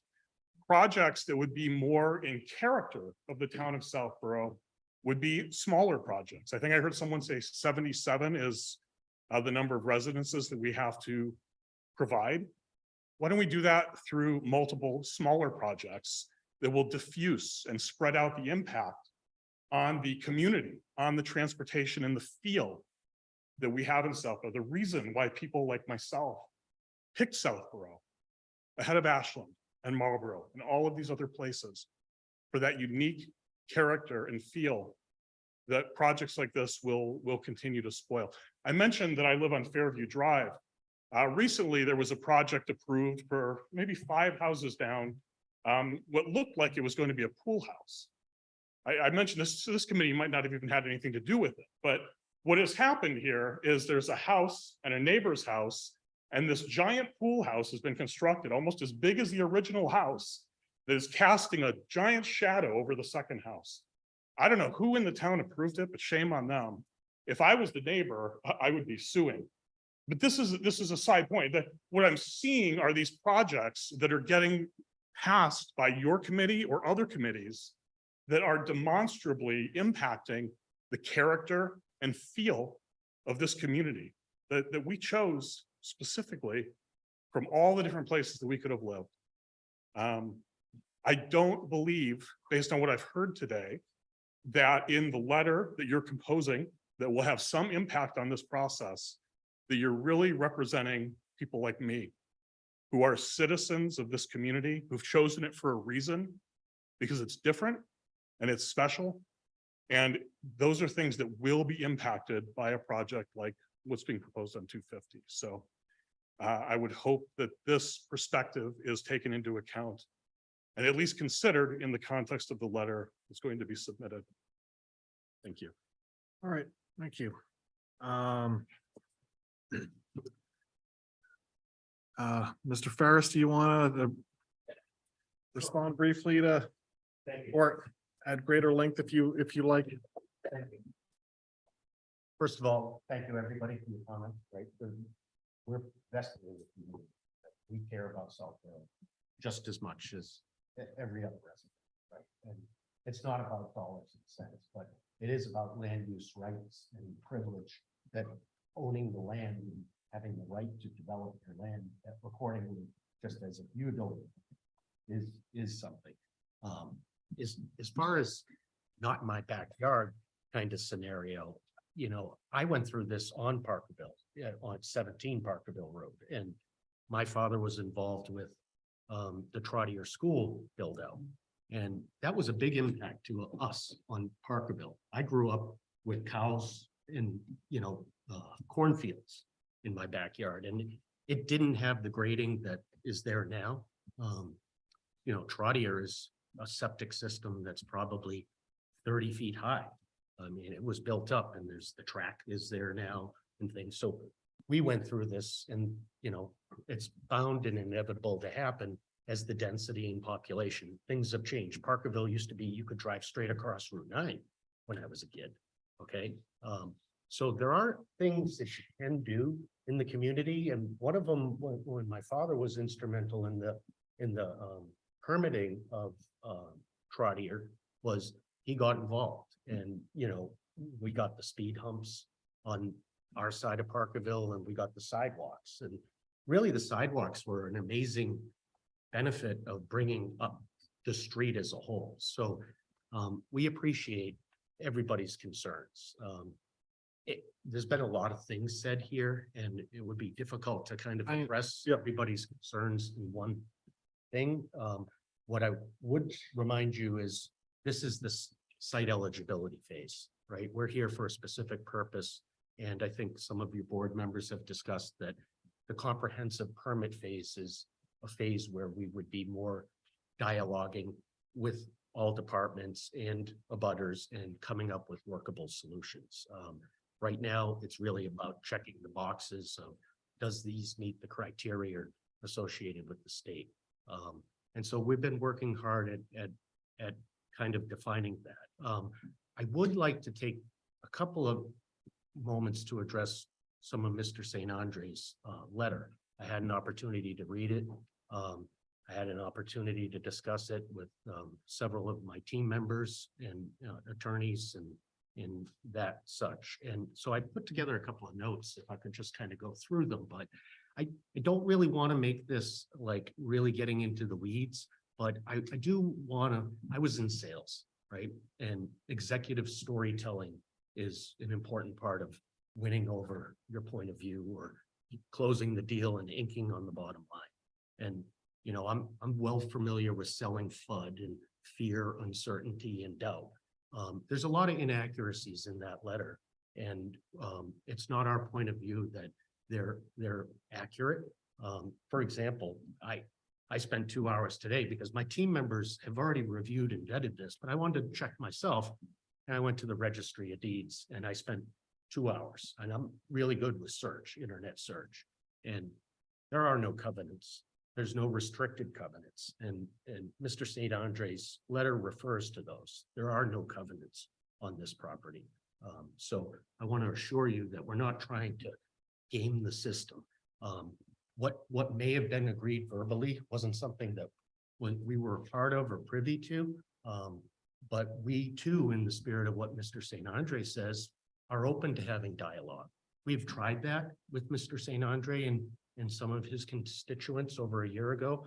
I wasn't involved in that, so I can't really speak to the fallout of that, but there was earnest attempts made by Ferris Development to, I think we hosted you and your team at our offices, if I recall correctly. And I think Dave and the other leadership made sincere, honest attempts to come up with workable solutions when we were permitting the self-storage. And there really didn't seem to be a reciprocating negotiation or working out details together. So we're open to doing that when we get to the comprehensive permit phase, should we get to that phase. But, you know, there's some other specific things I want to just kind of call out as well. There was a reference to case law, and we reviewed the reference, and I personally read the case law myself, and that's not applicable. It's apples and oranges. The reference to that case has no merit or bearing on the situation we're faced with right now. So that's one thing I want to point out. And what was really shocking to me, and I actually spent a lot of time too, is in Mr. St. Andre's letter, he referred that we don't have legal control over 250, that somehow our deed and our property is not under our legal control. And that's just simply not true. You know, I pulled the deed up myself. I actually pulled up the previous deeds, you know, all the way dating back. So there's a lot of inaccuracies in the letter. I don't want to be argumentative about, you know, I want to keep things constructive and work with the community. And I'll close on one last topic is, I'm just plain blank thought here, but you know, we don't disagree that there was, you know, discussions going on in the site, right? But these discussions, and some of you have been zoning appeals members, and these are Board of Appeals issues that are taken up with the board. And that's at the phase that we get into the discussions on these types of topics. So, you know, we respectfully understand that Mr. St. Andre's comments are going to be going to mass housing one way or another. We extended the deadline for comment at your board's request to consider and provide the community an opportunity to put those comments to mass housing. So we've kind of been accommodating in those areas. We would submit that it really isn't necessary to, I did see a draft that was drafted by your scribe of the 250 letter that I thought had a comprehensive point of view of some of the abutters' concerns and a nice in your own language. And, you know, we would respectfully submit that whether Mr. St. Andre's comments are put in verbatim or attached in an exhibit, that we feel, you know, they're going to get to mass housing either way. And, you know, it's our position that you could craft this in your own language, and we think you already have in a lot of respects covered the abutters' concerns. So we would greatly appreciate support on both sites. I think we talked about that controlled growth, right? And these sites are small site developments as far as 40B eligibility goes. And, you know, a 56 unit and a 60 unit apartment buildings really are relatively small. We don't have septic issues. We have a septic design in place. Stormwater management is something that goes through the comprehensive permitting that will be required to be at the current codes of stormwater management.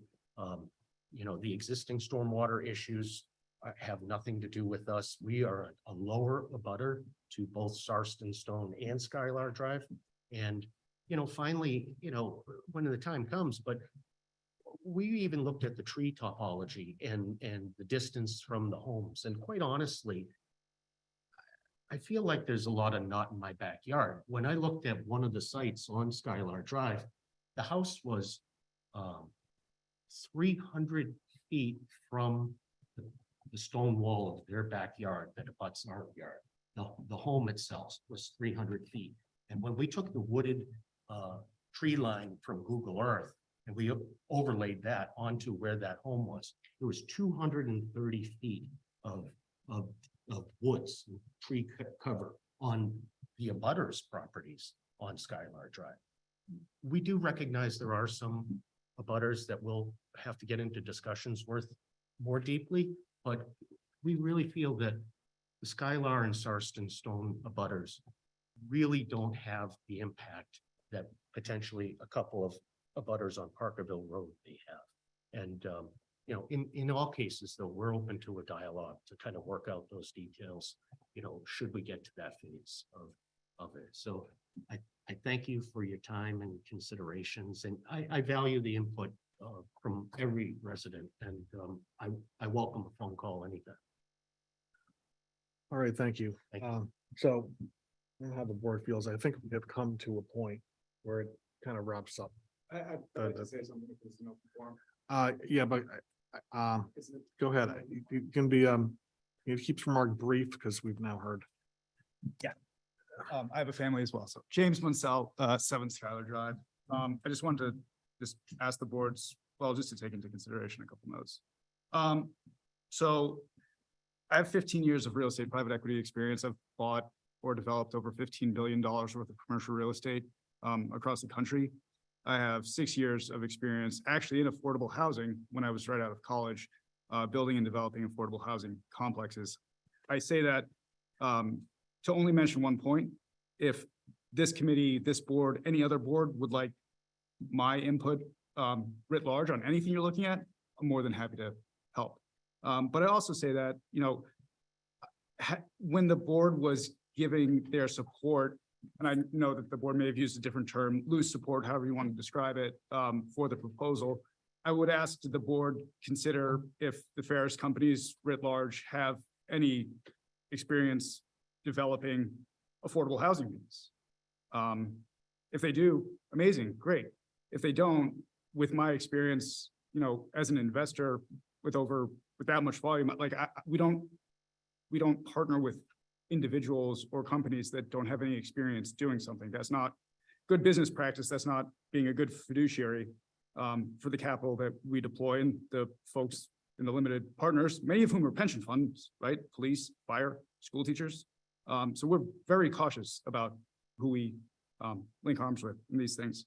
And then lastly, I know everyone wants to get out of here. And you think in your mind's eye about the site that you saw, into Mr. Ferris's comments on 300 trees, like that's awesome that you're telling people that they can never cut down trees in their backyard or they'll see your project. That's probably not that like I would stand on. It is one, but the other thing is you saw that development in the summer, plenty of foliage, tons of room to block what you saw. I live at 7 Skylar Drive. I have taken my dogs back there many times, walked around. In the winter, it's clearly visible. Okay, I can see from my backyard, I have a nice bay window. I can see the exact stone wall that where the project line would be. So, you know, if the board's really interested in seeing kind of some other months of the year, what this development and the impact that it could be on the surrounding neighbors that are 300 feet away through woods, again, never mind, no one ever getting to put a pool in their backyard. You know, just take a look about during the winter and see without the foliage. That's it. Thank you for the time. Sorry. What was your name again? James Munsell. Munsell? Yes. M-O-N? Munsell. Okay. I Yes, think that, absolutely. I think this concludes the discussion of this item, and that now would be an appropriate time to move on to the rest of our agenda items, because we have a pretty lengthy agenda. So I want to thank everyone for coming, and we take all your comments very seriously. And maybe we just allow a brief recess so we can kind of clear the room. All right, we'll take a little 5-minute recess. Thank you.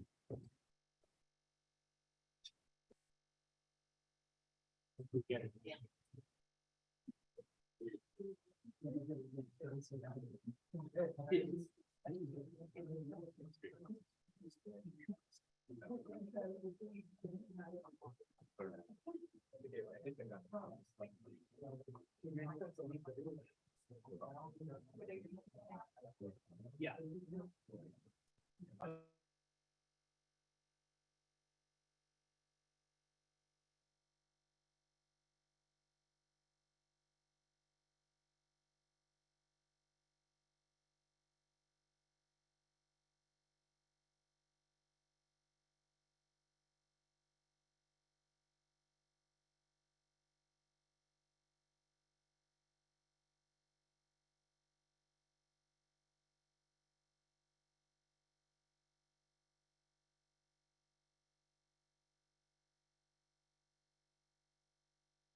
Okay, Terry, are you all set?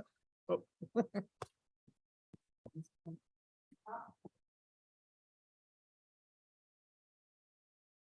Okay.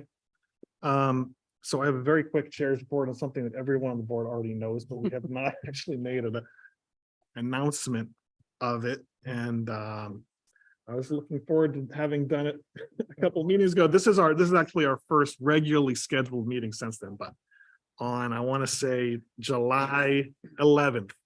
Is that right? Yes.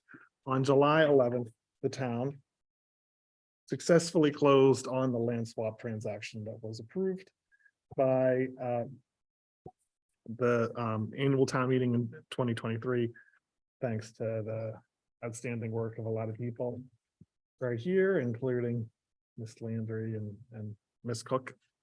That's about all I have to say on that. And Mr. Purple, following up with our friends at St. Mark's. Absolutely. I'm sorry if there was a lot of legwork that went into the details of. Everybody, lot of participated. You were on the coordination. committee, Al voted for it finally. And So everybody Jay participated. Tallerman's team also, I think, did a great job. Yes. Okay. And then members report. Al, you have a couple of these.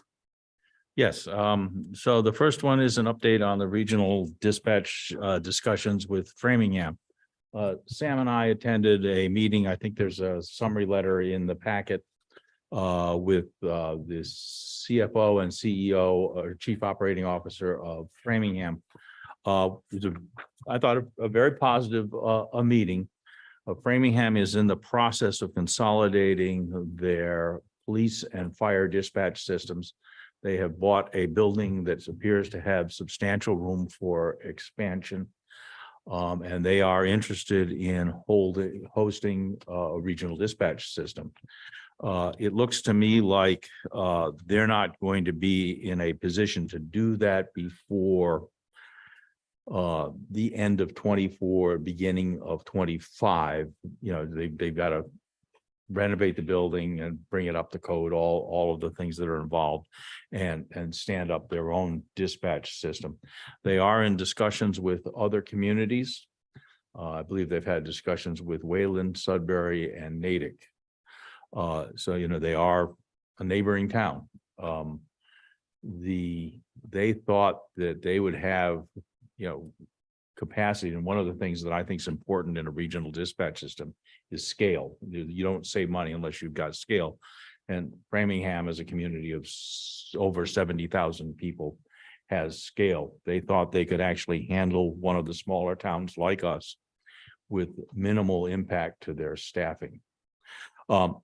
That's, you know, again, you know, these are very tentative discussions, but I'd say they were quite positive. I know, Sam, did you want to add anything? Yeah, Al, I ditto what you said. It was pretty interesting and promising. The one question that we did raise with them was governance, which is an issue that we dealt with in the deal that we were looking at. And they commented that their new mayor, has actually thought about that and had expressed his interest in having a deal that would provide reasonable flexibility in terms of governance for participating communities. And we threw out the example of getting hit with an arbitrary budget increase that we had no choice but to fund. And they said that they were certainly willing to talk about that. So I think that was encouraging as well from a structural standpoint. So they're going to build theirs without state money? Oh, no, they've got lots of state money. So they've already got money. Oh, yeah, they've Even got though money. It's not a regional, it's Yeah, not a rec, it's, they got, I believe it's $12 million. they get it without it being, Well, maybe they promised they would become one. I don't know the details. You know, Framingham's got a lot more pull. They got a lot more voters than we do. And they have a different economic profile, which may make them more attractive for this state.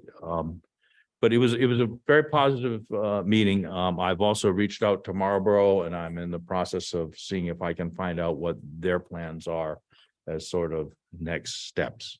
they were in the first group of 7, and that started out with 7, and the reason they dropped out is because they wanted it to be in Marlboro. They wanted to build their new facility and it to be there, so that's why they dropped Yeah. out when they were headed toward Westboro. Yeah, the Marlboro Fire Chiefs was on vacation, and then I was on vacation, and so it's but they're the next stop. And Marlboro is going to have a new mayor. Yes. Yeah. So that's another Yeah. interesting thing. And we actually know the fire chief. He was on our fire chief selection committee. Oh, Very, okay. Very helpful. So. Yeah. Item number 2 is, numbers 2 and 3 are really the same thing.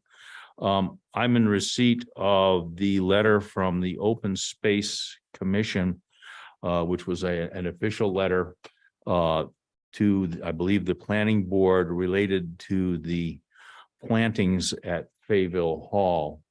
And I had a brief conversation with Jay about this.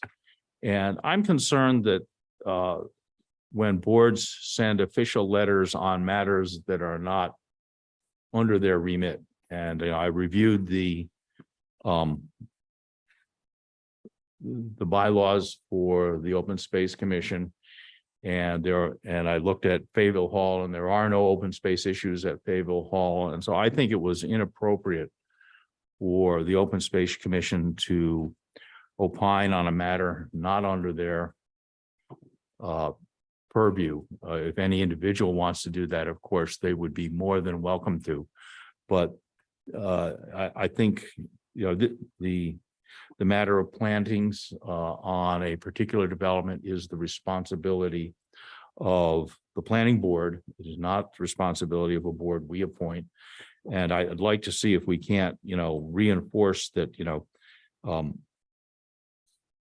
when people act in an official basis, they need to do so under the bylaws and laws that govern their particular bailiwick. And so I am concerned about that. I'm not quite sure what the proper thing to do is. Perhaps we ought to have a discussion with the Open Space Commission, but the identification of shrubbery on a lot not subject to open space considerations, I think, is not a matter for the Open Space Commission. Last one, and this is one that I think I'm going to work on. As you know, we voted on the roof, and I think this is among the worst financial decisions we have ever made. And it really comes down to how you look at doing present value calculations. I think we need to have a bigger understanding of how we do that, because, so I understand, I just had a conversation with Sam, and he did the same calculations, but used a very different set of assumptions. Ones which were guaranteed to make the roof look good, and I cast no aspersions, but Not quite, but okay. About pretty close. We can agree to disagree. Yes, As opposed to yours, which are designed to make it look bad. I thought mine were the soul of reasonableness, but I think We agree to disagree on that one. I think we need to come to some sort of understanding that when we do these sorts of things, what sort of rates we really do use. This is a boring technical discussion, and I'm not going to burden the board any further with that. And I appreciate your concern over this, as all financial matters. So I'm happy to engage in a discussion as far as Okay. parameters of PV. Can't do that, it's a quorum, so. No, that's right. I know. Find a way to do it. Well, maybe what we should do is hold a public meeting. Actually, I'd like to ask advisory and finance and capital to join, because this is actually quite an important issue in terms of how we assess projects which have benefits in the future. Analyze, yep. It's not a bad idea. Sam and I in the past have tried to do some PV computations, and the audience just wasn't receptive to it. Let's just put it that way. So it wouldn't be a bad idea to have a broader discussion with it, because it should be done. So Okay. And then Marguerite, I think the last member's report was you.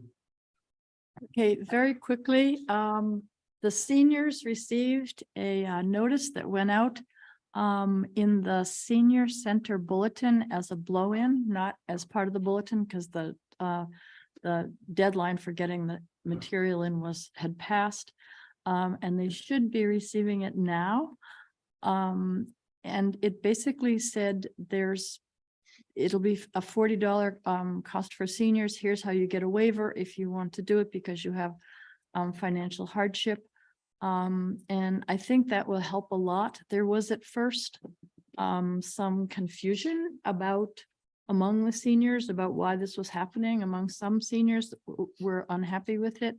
But I have to say that Jean, Tammy, and Pamela Francoise really carried the day with that. And I think it's something that we'll try for a year and see what it does, and then we'll revisit it. So I think good start, and I think the communication is good. Maybe it could have been a little bit sooner, but we learned from that. And next time we do anything, we're gonna try and get, as we learned from our recent situation at the Red Roof Inn, communication would have been ahead of the curve, would have been very good. So that's where we are on that. Okay. Okay, Mark, I think the next item is yours. Sure. I just want to circle back to a discussion the board had earlier regarding the migrant families that are in town. Yeah, I just want to echo some of the comments of the board, and thank, the people who responded and who, came out on a Friday night when we discovered, that this was in fact happening. Especially, Chief Achilles, members of the board, legislative delegation, who really helped to step up, again, a little haphazard because everyone just wanted to help. We weren't quite sure how. I think we've got at least a workable plan in place. And again, I appreciate the efforts of Chief Achilles and the CERT team in making that run on a day-to-day basis. It's also much easier now that we have our health director and our youth and family director back from vacation to help with those pieces. I also attended the meeting this afternoon with select board members Hamilton and Landry with the secretary, housing secretary. I will say that, I think it's a general consensus that, we were very disappointed, in the conversation overall. I think that it's very clear that the state has a crisis on their hands. And I think the state is trying to find a way to address the crisis. But unfortunately, in this solution that they seem to be pursuing, the local cities and towns are the partners in that solution, yet we're really not being involved at the table in these discussions about how we're going to provide these services. So the state wants to get these families into some level of housing, but I'm not sure that they're thinking beyond simply getting them into housing. And, we're essentially putting these people on islands for which the communities then need to provide the rest of the services. And one of the messages that I, along with several other members at the table today, gave the secretary to take back to the administration is that if you want us to be a partner in this, you need to include us in the discussion. Obviously, you've decided that implementation instead of planning was how we needed to approach this. But at this point, we need to be, partners in these conversations, because if this all works, then we all succeed. But if one of us cannot make it work, then we all fail. And so that was, I just wanted to add my 2 cents to that. Again, I really appreciate people coming to the table, appreciate the secretary coming out and, as I told him after the meeting, wearing a bullseye for an hour, because he essentially was listening to our concerns and didn't have a whole lot that he could give back to us at that point. So hopefully, Mass Municipal Association and others are going to get involved to helping to advocate. But there's 80 communities in the state they're dealing with this right now. It's hard. I understand that. But if it's a crisis like other crises that we've dealt with in the state, and most recently with the pandemic, and treat it as a crisis and have that collaboration and involvement in creating the solution. Second thing, which was the thing on the agenda now I'm going to thank the state, is so the state had decided, State 911 had notified the town that they are no longer going to be supplying the recorders for the 911 service. This responsibility was going to be passed to the communities. It's now up to the communities to figure it out. They did offer an olive branch that, you could reach out to State 911 and see, and maybe there'd be some grant funds. Maybe we could help you with some of this. And credit to Chief Newell. He jumped on this. He put in an application. I then reached out to our legislative delegation and said, look, this is another unfunded mandate. You know, can you help us with this? And I will say within 24, 36 hours, legislative delegation had reached back out and told us all set. And the letter then came from the state. Here's the money that you need to purchase the recorder. Now, there is going to be maintenance costs that we're going to have to absorb on an annual basis for this. But they at least stepped up and paid for the, the recorder for the How town. much? 12,500 and 12,540. Good. So, the annual maintenance cost is probably going to be a couple of grand. So, we'll take what we can get, and then maybe we'll see if we can get a little bit more to help us on an annual basis. The only other thing that I had, I just want to give the board a preview. You've seen, I think, some correspondence from me. You may have seen it from others. The town has been taking a look at retiree health insurance. They're looking at switching possibly to a new plan. There's been meetings with the Insurance Advisory Committee, along with our health consultant and with Mr. Ballantyne and his staff. There's savings on both sides of this. There's savings for the retirees and also for the town. So these discussions have been ongoing for the last 3 months. They may have been a little bit bumpy for a couple of reasons. But they have planned another open meeting with retirees in another 4 weeks. All retirees will be notified. I think one of the concerns is that even though there's savings, I want to make sure there's no disruptions in service. And to date, we've not found that anyone is going to have to change providers or anything like that. And that was a concern. Wanted to come tonight to present to the board about this, but we didn't feel the retirees had enough time to be able, because they probably want to attend the meeting as well. We didn't want that to be an Achilles heel. So this will happen at the meeting on September 5th. Okay, so to be clear, are you saying that the next time this gets discussed is on September the 5th? Yes, with the board. Okay, but is there going to be another forum There with is. before then? Yes. So I think the only reason it was a little bumpy is because a couple of town employees that would have been there otherwise either were subjected to COVID or had COVID and they couldn't It go. was a COVID issue. So it was a legitimate reason that they weren't there. So but this next time, I do think at least one person on select board should be there too. I can make sure the Um, select board's I mean, aware. we of- can of figure out the who it meeting is, date. but Sure. it really is a win-win. So presented correctly, I think that it's going to all be fine. How many retirees are there? Total number, please? I don't have that off the top of my head, but I can get that for you. Well, is it like 20, 30, 50? Oh. much It's a lot more than that. Okay. That include the schools? Mhm. Yes. Mhm. It's going to save the town about $65,000 a year based on the current numbers and Retirees will like- save about 175. so it's 175. saving both sides. It's Aetna, which is, nationwide. And we're talking the Medigap plan. So people still have Yes. Medicare and this is Right. their Medigap plan. Right. So yeah, the providers aren't going to, providers will accept it. So I it think- should all be fine. People were used to having a number that they could choose from. And it's down to one now, right? So that's a Yep. But But that's a it's a transition. really good plan. That's, Gregory. that's the same with the active employees as well. Yeah, people need to get used to the idea of I mean, a lot of times Yeah. like Tufts Tufts Medigap isn't there anymore. It's become something. I mean, that's happening everywhere. Yeah, Private sector, municipal as well. so yeah. Okay. Not unusual. Offer a Medicare Advantage. This is part of it. Medicare Advantage. Okay. yeah. Yep. So no, it's an Advantage program. so- I know none of the rest of you Once have see any the details, experience. It's really a good program. So, yep. That's all I have. All right, thank Year you. after year. So now to the consent agenda. I myself don't have any holds. No holds. Mr. Stivers. I'm A, Okay, and we had a whole B to say thank you, okay. and that's it for me. Are there any other holds? None? I move, F, I was not a member during any of those sessions.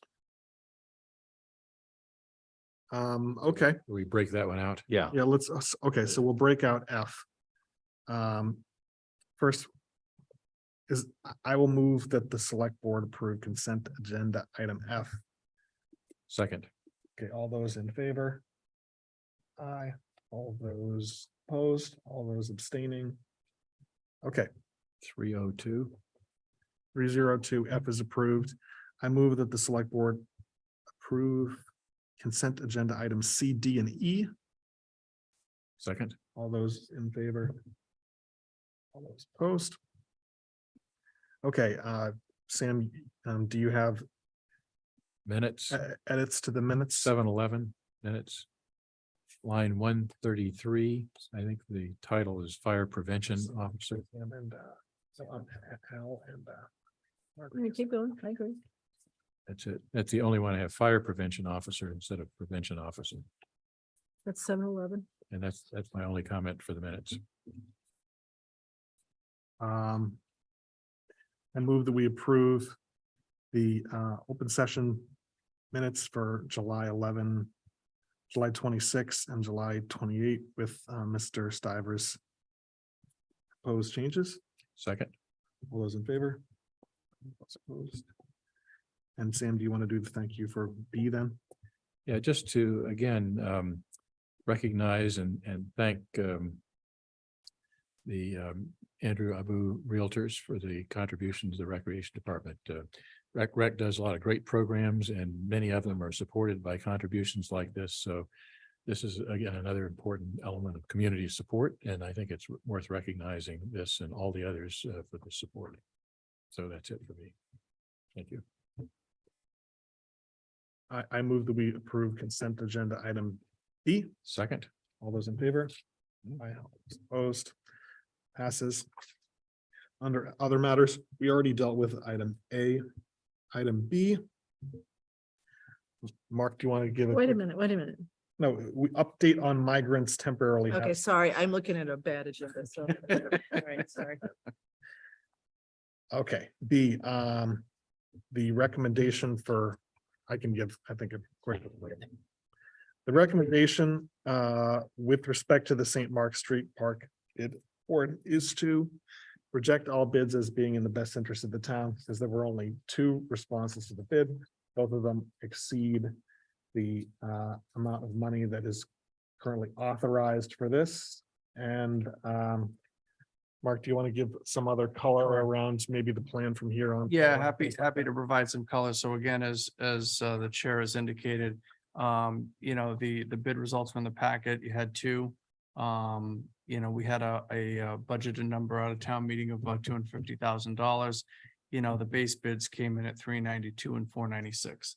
So not even close enough for the board to, you know, consider trying to find a way to close that gap with some other funding. And in talking with Greg Russell at VHB, who had done the plans and had worked with the committee on putting this together, you know, his recommendation, which we are bringing forward, would be to reject the bids. Moving forward, I met with Bill Cundiff, our the new shine's coming off a little bit, but our DPW superintendent, he's settling in nicely, and Greg Russell for VHB. We talked a little bit about the project and some things that we think we could do potentially with the current contract that we have with the H. Perkins, which does have very good unit pricing for some of the items that we think could be applicable into this project. And some of the things that DPW might be able to do. Mr. Cundiff gave some thoughts on some things that may not be necessary in terms of some of the infrastructure pieces, not the aesthetic pieces that the committee had worked very hard on with this project. And so have tasked VHB to go back and to reconfigure the bid with some of these changes, which, you know, are definitely going to reduce the cost of the cost estimates for the bid by removing some of these items. The goal is to get this back out to bid and get results back within this construction season. But I think to gain the benefit out of the rebid and get the numbers down is to extend the completion date into the spring when the plantings would likely happen. It could be expensive. And based on the bids that we saw here, expensive to try and get some of these plantings at this time of the year. But to get these plantings over the winter and to do them in early spring, the pricing is likely going to be a lot better. And so that is the one latitude I think that, you know, looking to make on the bid is that to get people going now, but to give them the latitude of being able to complete the project in the spring if that helps the pricing. My just quick take on this is this project has really been an emotional roller coaster. And it really dates all the way back to when just Sam is the only one of us who was on the board when the whole thing really. But during my. I voted for Andrew to chair that Up, committee. down, up, down, up, down. And so it's just, that's just the flow of things. After July 11th, we able to close on the transaction. There's going to be another setback, but then, so I feel confident that there'll be another upswing where we can get some more favorable pricing and complete this, and each Perkins will come back and complete the road. And again, the highlight is the town now owns the land, so we don't have that issue to deal with. A piece of advice, and I don't know whether the town can take advantage of it or not, but trees become a lot cheaper in late September and October, which is actually an excellent time to plant them. So if I don't know whether the town is capable of bargain hunting, but if you are, that would be my advice.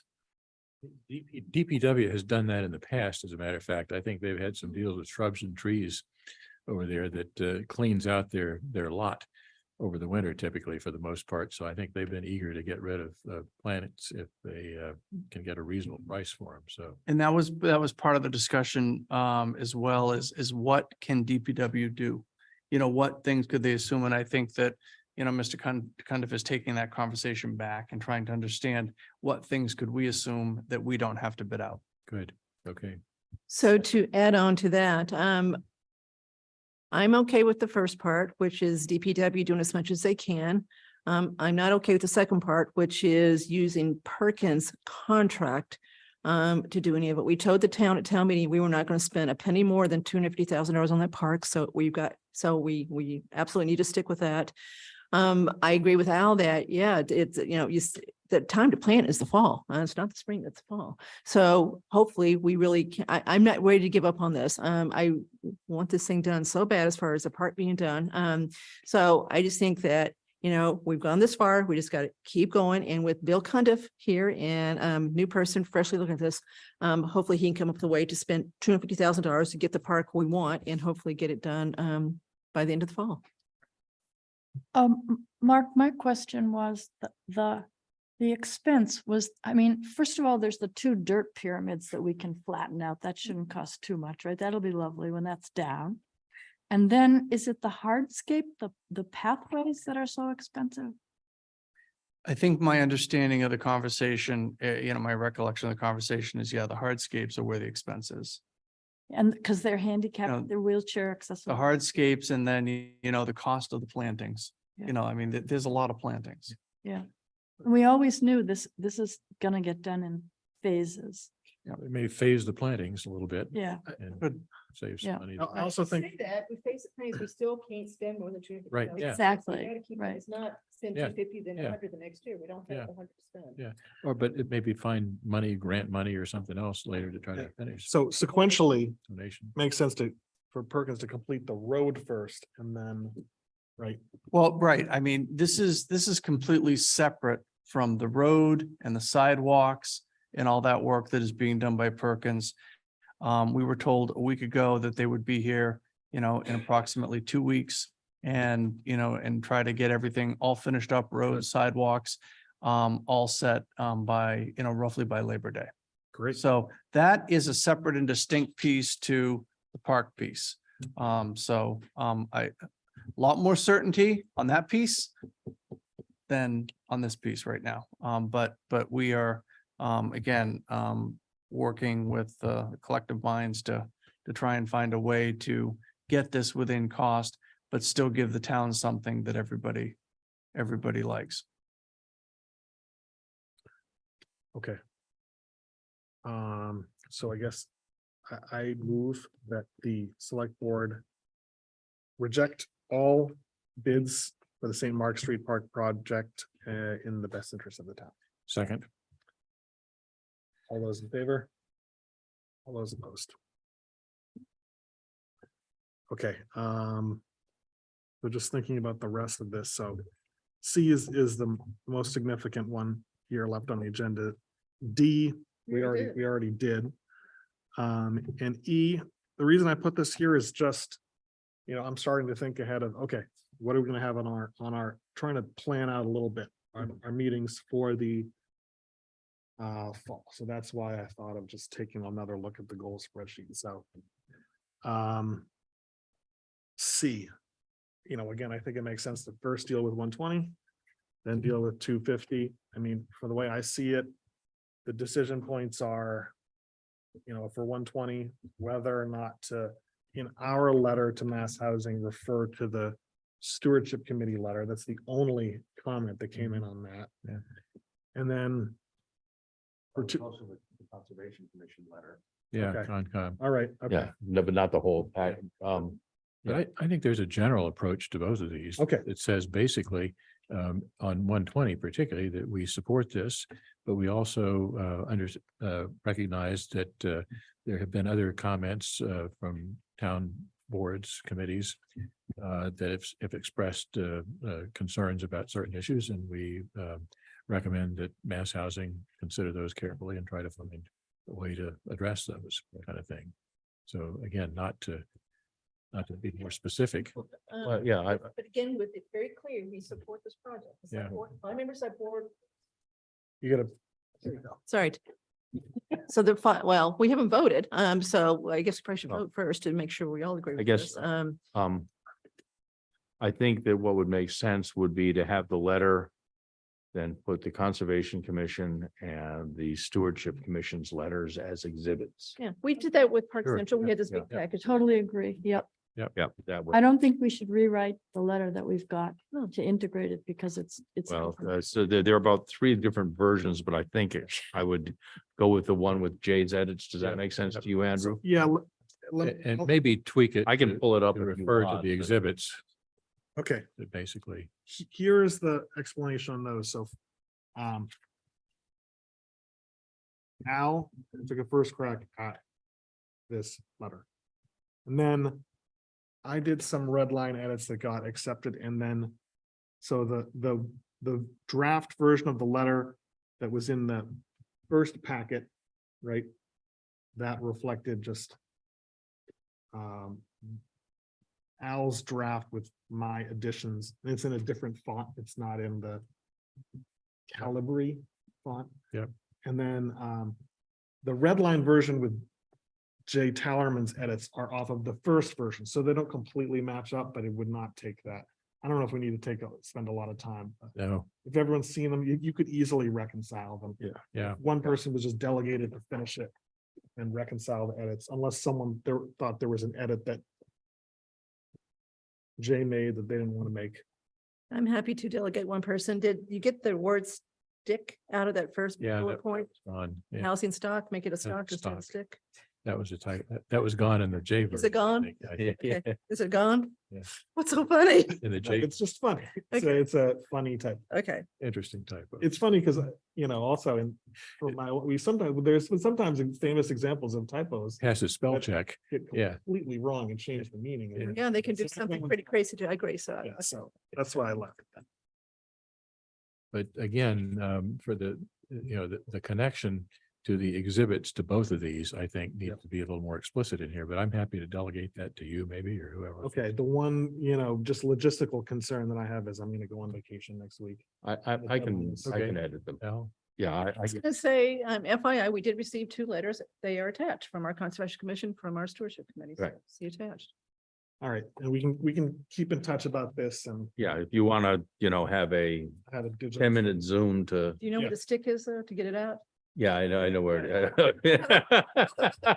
Just to be clear, we're not looking to increase our housing stick. Yeah. Well, they're all stick built, Stick. so. All right. Yeah, I will edit it and send a draft around and, do you You're feel talking it? about 120. right? 120. Okay. I think the Do we all concept, agree on this letter? I mean, everybody agrees Yeah. we're supporting this one pretty much wholeheartedly, Yes. right? Okay. yes. Yeah. I think the same approach applies to 250, but there's more additional Why stuff. don't we take a vote so I can record a Okay. a vote? So. I move that the select board.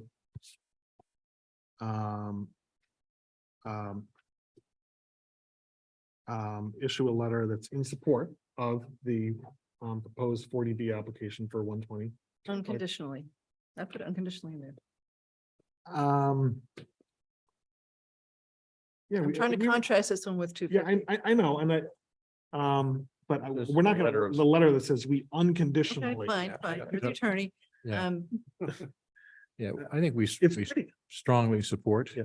I mean, this, the This was the feedback you motion. got from Cat Miller already, this is rare. Yeah. That Yep. a select board says, we support this. So even just the S word there. is Yeah. Pretty good. Okay, we can use the S word now? Okay, Yeah, so so, I second your motion.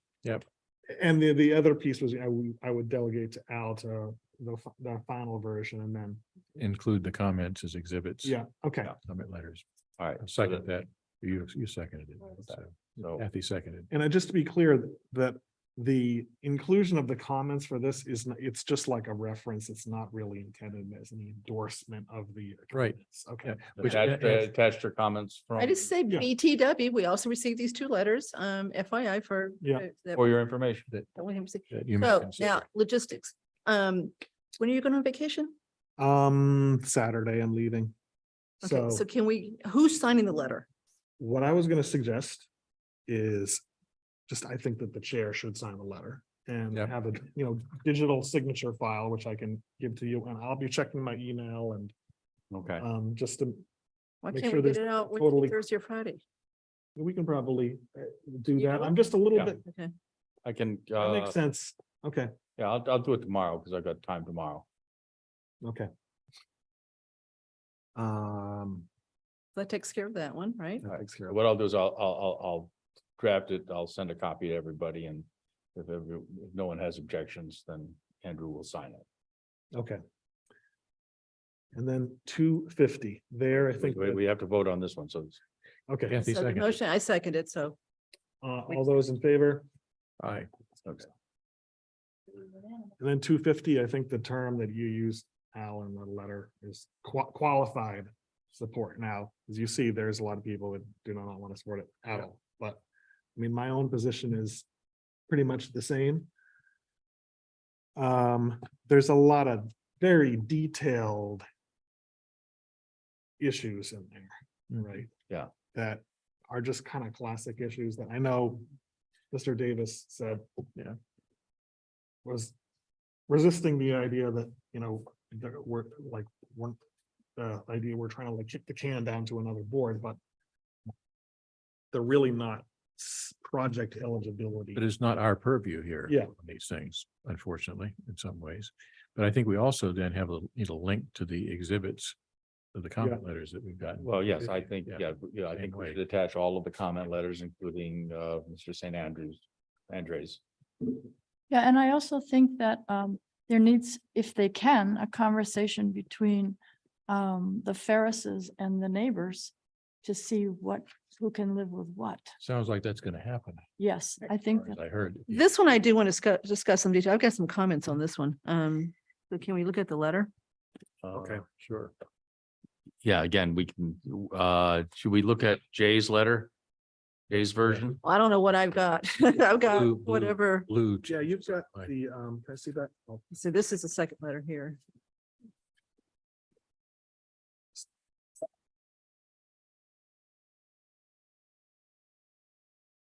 This is way, Is that the first one? Does anybody have that? this is. I'm looking at Jay's Rev 2. In this first paragraph. Oh, this is you accepted red line edits. Yes. Yes, Okay, that's this what is- Mark said at That's synopsis. Accepted red line edits. Okay, got it. So I'm okay. Paragraph 2, it Got it. says subject to approval via the board of ZBA. I don't need that. So this is the red line version. Yeah, I've got it. Yeah. Okay. So Al, are you gonna make notes on this one? If you're gonna do this one too? Yeah, I will. A couple of things that is typos. Oh, If I've got I'm not at the all current surprised. version. I'm, Okay. okay, go ahead. Can I start? Yeah, Okay, second sentence, qualified support to the proposed 40B. There's no to there. It says qualified support second to give qualified support to the proposed is your For correct the, grammar for the, In the to, packet. or four Yeah, is it did. two. no, it says voted XX to YY to give qualified support. So it's in So, Jay's. okay, so put four, so for the Or two. proposed. either for the proposed. Oh, yes. You need a okay. preposition there. proposed. Okay. So do I have the current letter? Okay. There. I don't have the unfortunately, J there's one. not a- Okay. Yeah, because In what that- I'm showing you here is, this is the draft that was in the original packet that has this without the red lines. I put stuff in here that got accepted. For example, there's a reference Yeah, I do. in both of these letters. I put in a reference to the housing production plan, right? Yeah. Okay, just as background. So I think that should be in each of the letters too. Because it helps to demonstrate making incremental progress towards, Where's the first reference to that, Andrew? take a look at that. See this? Not red line, okay.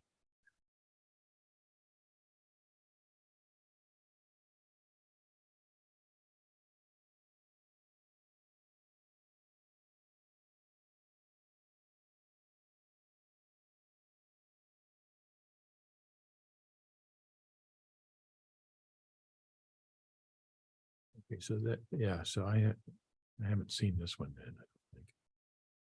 I mean, it's in the packet, so Well, I just thought that what Mark did overrode Yeah, that, so that's yeah. what I, I apologize for the confusion. Yeah, so I thought I was looking at what was in. well, if what I say is already taken care of, just say it's already taken care of. Because you got that Okay, letter. yep. Okay, okay, so Al, this is one more just silly typo. So the very last bullet under the second bullet where you say the developer has indicated a willingness to enter discussions, I'd say enter into discussions. So I'm being picky.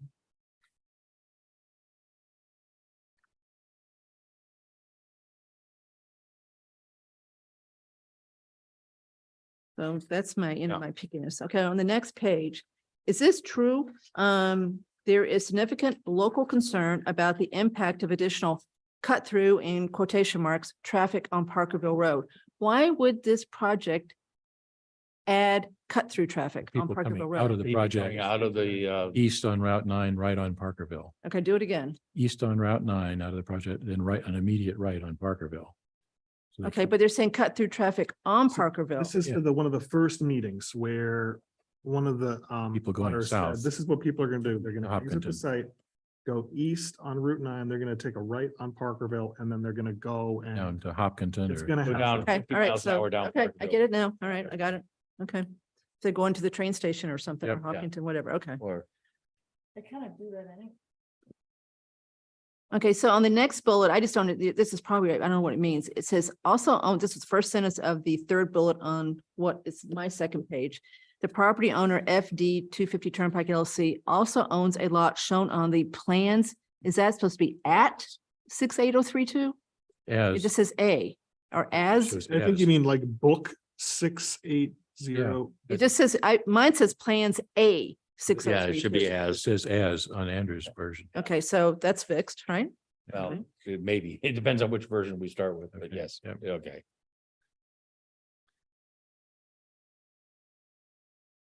There's an open issue with respect to possible development restrictions related to, I would say, a previous change in zoning status of the parcel. This needs to be, I just say resolved. Well, you know what, this is the issue that You know, with- Yeah, you could just say, this is discussed in the enclosed letters. fine. I just don't, I'm trying to get the town council Yep. out of here. Okay, yeah, Because we haven't asked him to resolve this. although he didn't strike this part, but I don't think it needs to, he's not gonna be. Yeah, well, when I Mass spoke, Housing is not gonna wait for. Yeah, Well, you know why look what they did with Park Central. We had that covenant, right? And we had the agreement with the neighbors that Yep. DePietri executed, and they ignored it. They said, okay, we see you've talked about it, go deal with the ZBA. They didn't deal with that at Yep, all. They yep. just said, we acknowledge you told us Something about it. we flag We're it. not dealing with Yep. it. Flag it for the ZBA. So I assume they're gonna say the same thing on this one. And then Jay will deal with it. yeah, I mean, Jay, when I spoke to him, he had not received any information related to this. Okay, And then the last paragraph is a typo. Well, let me keep going, Sam. Okay, so, did you change on the order of tens of thousands and spelled out the word Yes, tens? I did. Okay, all right, thank you. Now go after the bullets, the next paragraph, the select board, despite the, I would say aforementioned significant concerns, recommends. So I'm just trying to make it sound considerable limitations. Aforementioned, you might like that one better. Aforementioned significant concerns, Well, I but I'm I'm not. married. I'm not going to the mat on that one. I mean, I just thought it sounded. a little Oh, better. okay. Relative sorry. to the site. You, Yeah. you should talk to my wife sometime. She's a lawyer and, you know, she can't say in one word when 50 will do. Well, I'm gonna tell you, you said that too. You know, she hears it all the time. All right, Hang on here, despite the aforementioned significant concerns, the.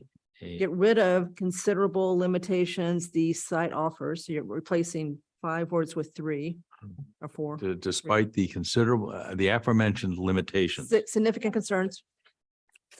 Significant concerns. Aforementioned.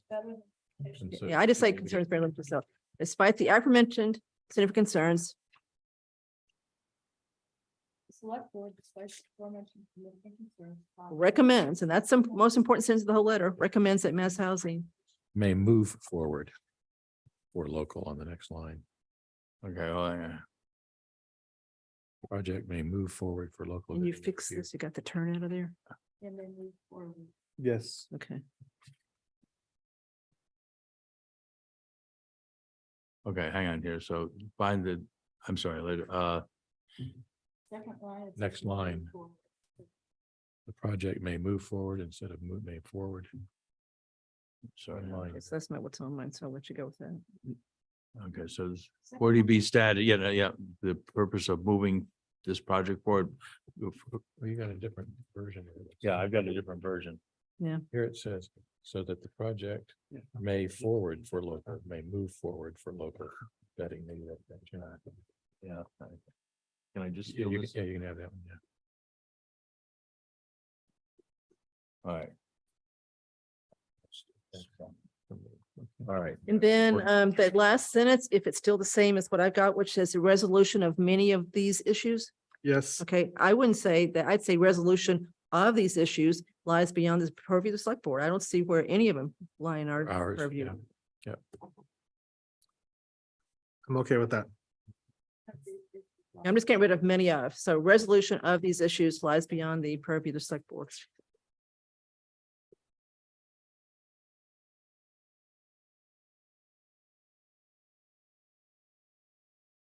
We certainly had the tale of two cities tonight, though, between the two groups, so. It was the best of times. It was the worst of Yep. times. Okay. Yep.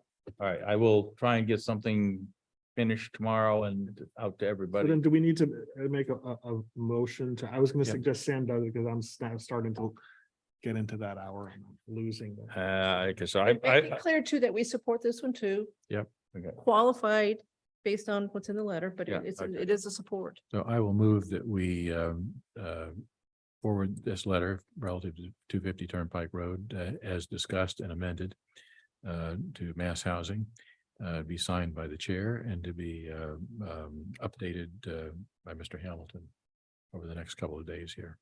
I second. All those in favor? All those opposed? Okay, we're making very good progress.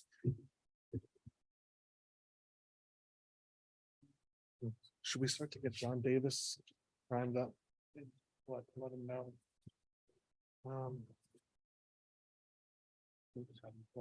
Maybe So I skip the goals. did ask. Pardon me? We could skip the goals if you want. Let's just for five minutes here. Um, I did ask Melanie when she was here, if she could print out some extra copies of the goal spreadsheet. I don't know if anyone has it. I've got it here. Okay. Read it. So the reason I just put this, if we don't take much of an action on it right now, that's fine with me. I'm just starting to think ahead of. Our next regular meeting is gonna be September, then we're back on the rhythm of 2 a month, and I just think to make some progress on some of these goals, many of which are long-term, it helps if 2 people assigned to a goal, we basically set like a target for. Okay, we will endeavor to, by this meeting, come forward with kind of a proposal, so. Or maybe do periodic updates, Okay, sort of where are we with these things? would Yeah, Be all helpful. right, so me. just starting with like a smaller one is under the administration operations, Marguerite and I are assigned to enhancing public communication newsletters. I know that Mark, you got something in process there, so I was thinking maybe for, you think maybe not later than this, the second meeting in September, we could have a little action item that we present to the board, and I'm looking for ways to start to Sure. check off some of these. Yeah, no, absolutely. I do have a new format that Katie Berry has been working with me on. And I'm hoping to get that out before your meeting on the 5th.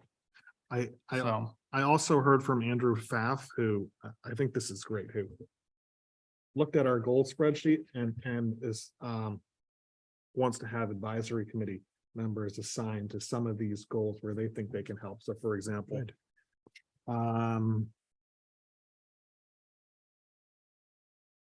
carrying costs and determine the future of 21 Highland. Something where they feel they could add some, it can only benefit if some of these are we want them to ripen into warrant articles to try to get on the same page with advisory early. So That's a great idea. that's good. Yep, it's great. I think, anything, Kathy? Well, if we're gonna go over the 25 goals and spend 2 minutes, we're gonna spend 50 minutes on this, but I'm happy to spend 50 minutes. That's what you're doing. So how, are we gonna go over each one of these and do that? Right now? Yeah. Absolutely not. So just picking and choosing? Nothing right No, now. I did this Detail. to just Plan, encourage. give an example. Yeah, just the example that I had, like, I'm thinking ahead for the newsletter item, that's kind of it's a significant work for Mark and Katie, but if we say, okay, 1 month from now, I'm making kind of a mental note that we're gonna try to come before you and have a update on that, so we can kind of start to check that out. I'm just encouraging everyone to think about like planning when the goals that you have, think ahead of, and just alert you and me, like to kind of reserve a slot on the agenda, because once we get deeper into the fall, then we start to, we've got a budget items on there. We use the member reports or just like Al did Okay. this evening on the regional dispatch thing. Have people do, quick spot updates, not Yeah. go through all 28 goals. Use that as a way to sort of keep people advised. But we also need, this falls into the one about the agile system of finding a place where everything is, if you want to go see where it is. Sure. it's Yep. There, so you Yep. can really see where everybody is, so Yep. you've got the input. Well, you and I are on that one, so I know, so- when should we? But I think that- As our target date to, Because that I think. Maybe we should set up a all war. right, Yeah. okay, But that's good. On the other hand, I think people are less likely to look at that. So I think some way to at least pick some of the things periodically and have that as a member report to update the public who may be watching the meetings would be good communication as well. So people are less surprised if something's going on that they didn't hear about. I'm not talking about system for the public. No, I agree, but I think that, Sorry, so I'm talking about a system for the five of us, not. but which I think would be a good thing for public access as well, for people could look on and see what are we doing with it. I'm just trying to find a way so why people don't keep calling Mark and ask him the same thing. So we've got a way to go see where things stand and Yep. know real quick. Good idea. The last item on the agenda is public comment. Mr. Litt, do you have all right, Mr. Litt has sent over some very thoughtful, interesting observations on our idea of the Public Works Planning Board and so I want to thank you for that.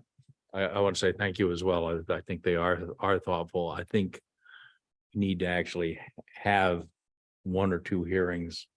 Or we need to have that item on our agenda Yes, because there are a lot of people that want to be heard and have opinions about this, so that I guess, I think one of the things we're wrestling with is, Miss Bill Cundiff's opinion, I think. Right. matters a lot to me. And It does to me too. And he's gonna need a little more time before we yeah. revisit this whole topic with him, My thought is this is probably a topic for the fall, Okay, yeah, October-ish. yeah.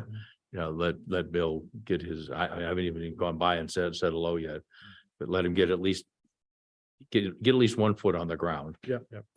He's dealing with a couple of culvert catastrophes right now.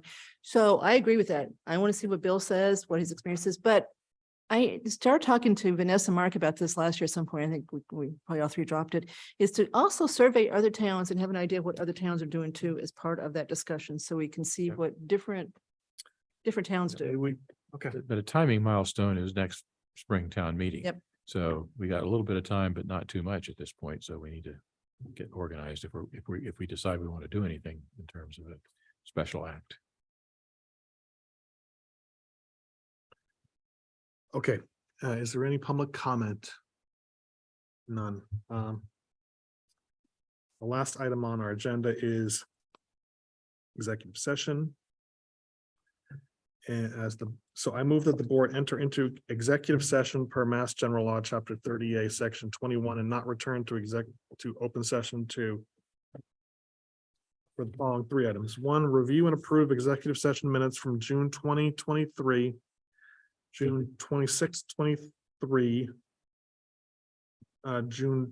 July 26, 2023, under exemption 7. Update from council on pending litigation, the Barron versus Kalenda exemption 3. And 3, discuss the reputation, character, physical condition, or mental health rather than professional competence of an individual, or to discuss the discipline or dismissal of or complaints or charges brought against a public officer, employee, staff member, or official, exemption 1. Second, We have to do a roll call vote on this, so Dennington, aye. Okay. Stivers, aye. Hamilton, I. Microphone. Thank you. Aye.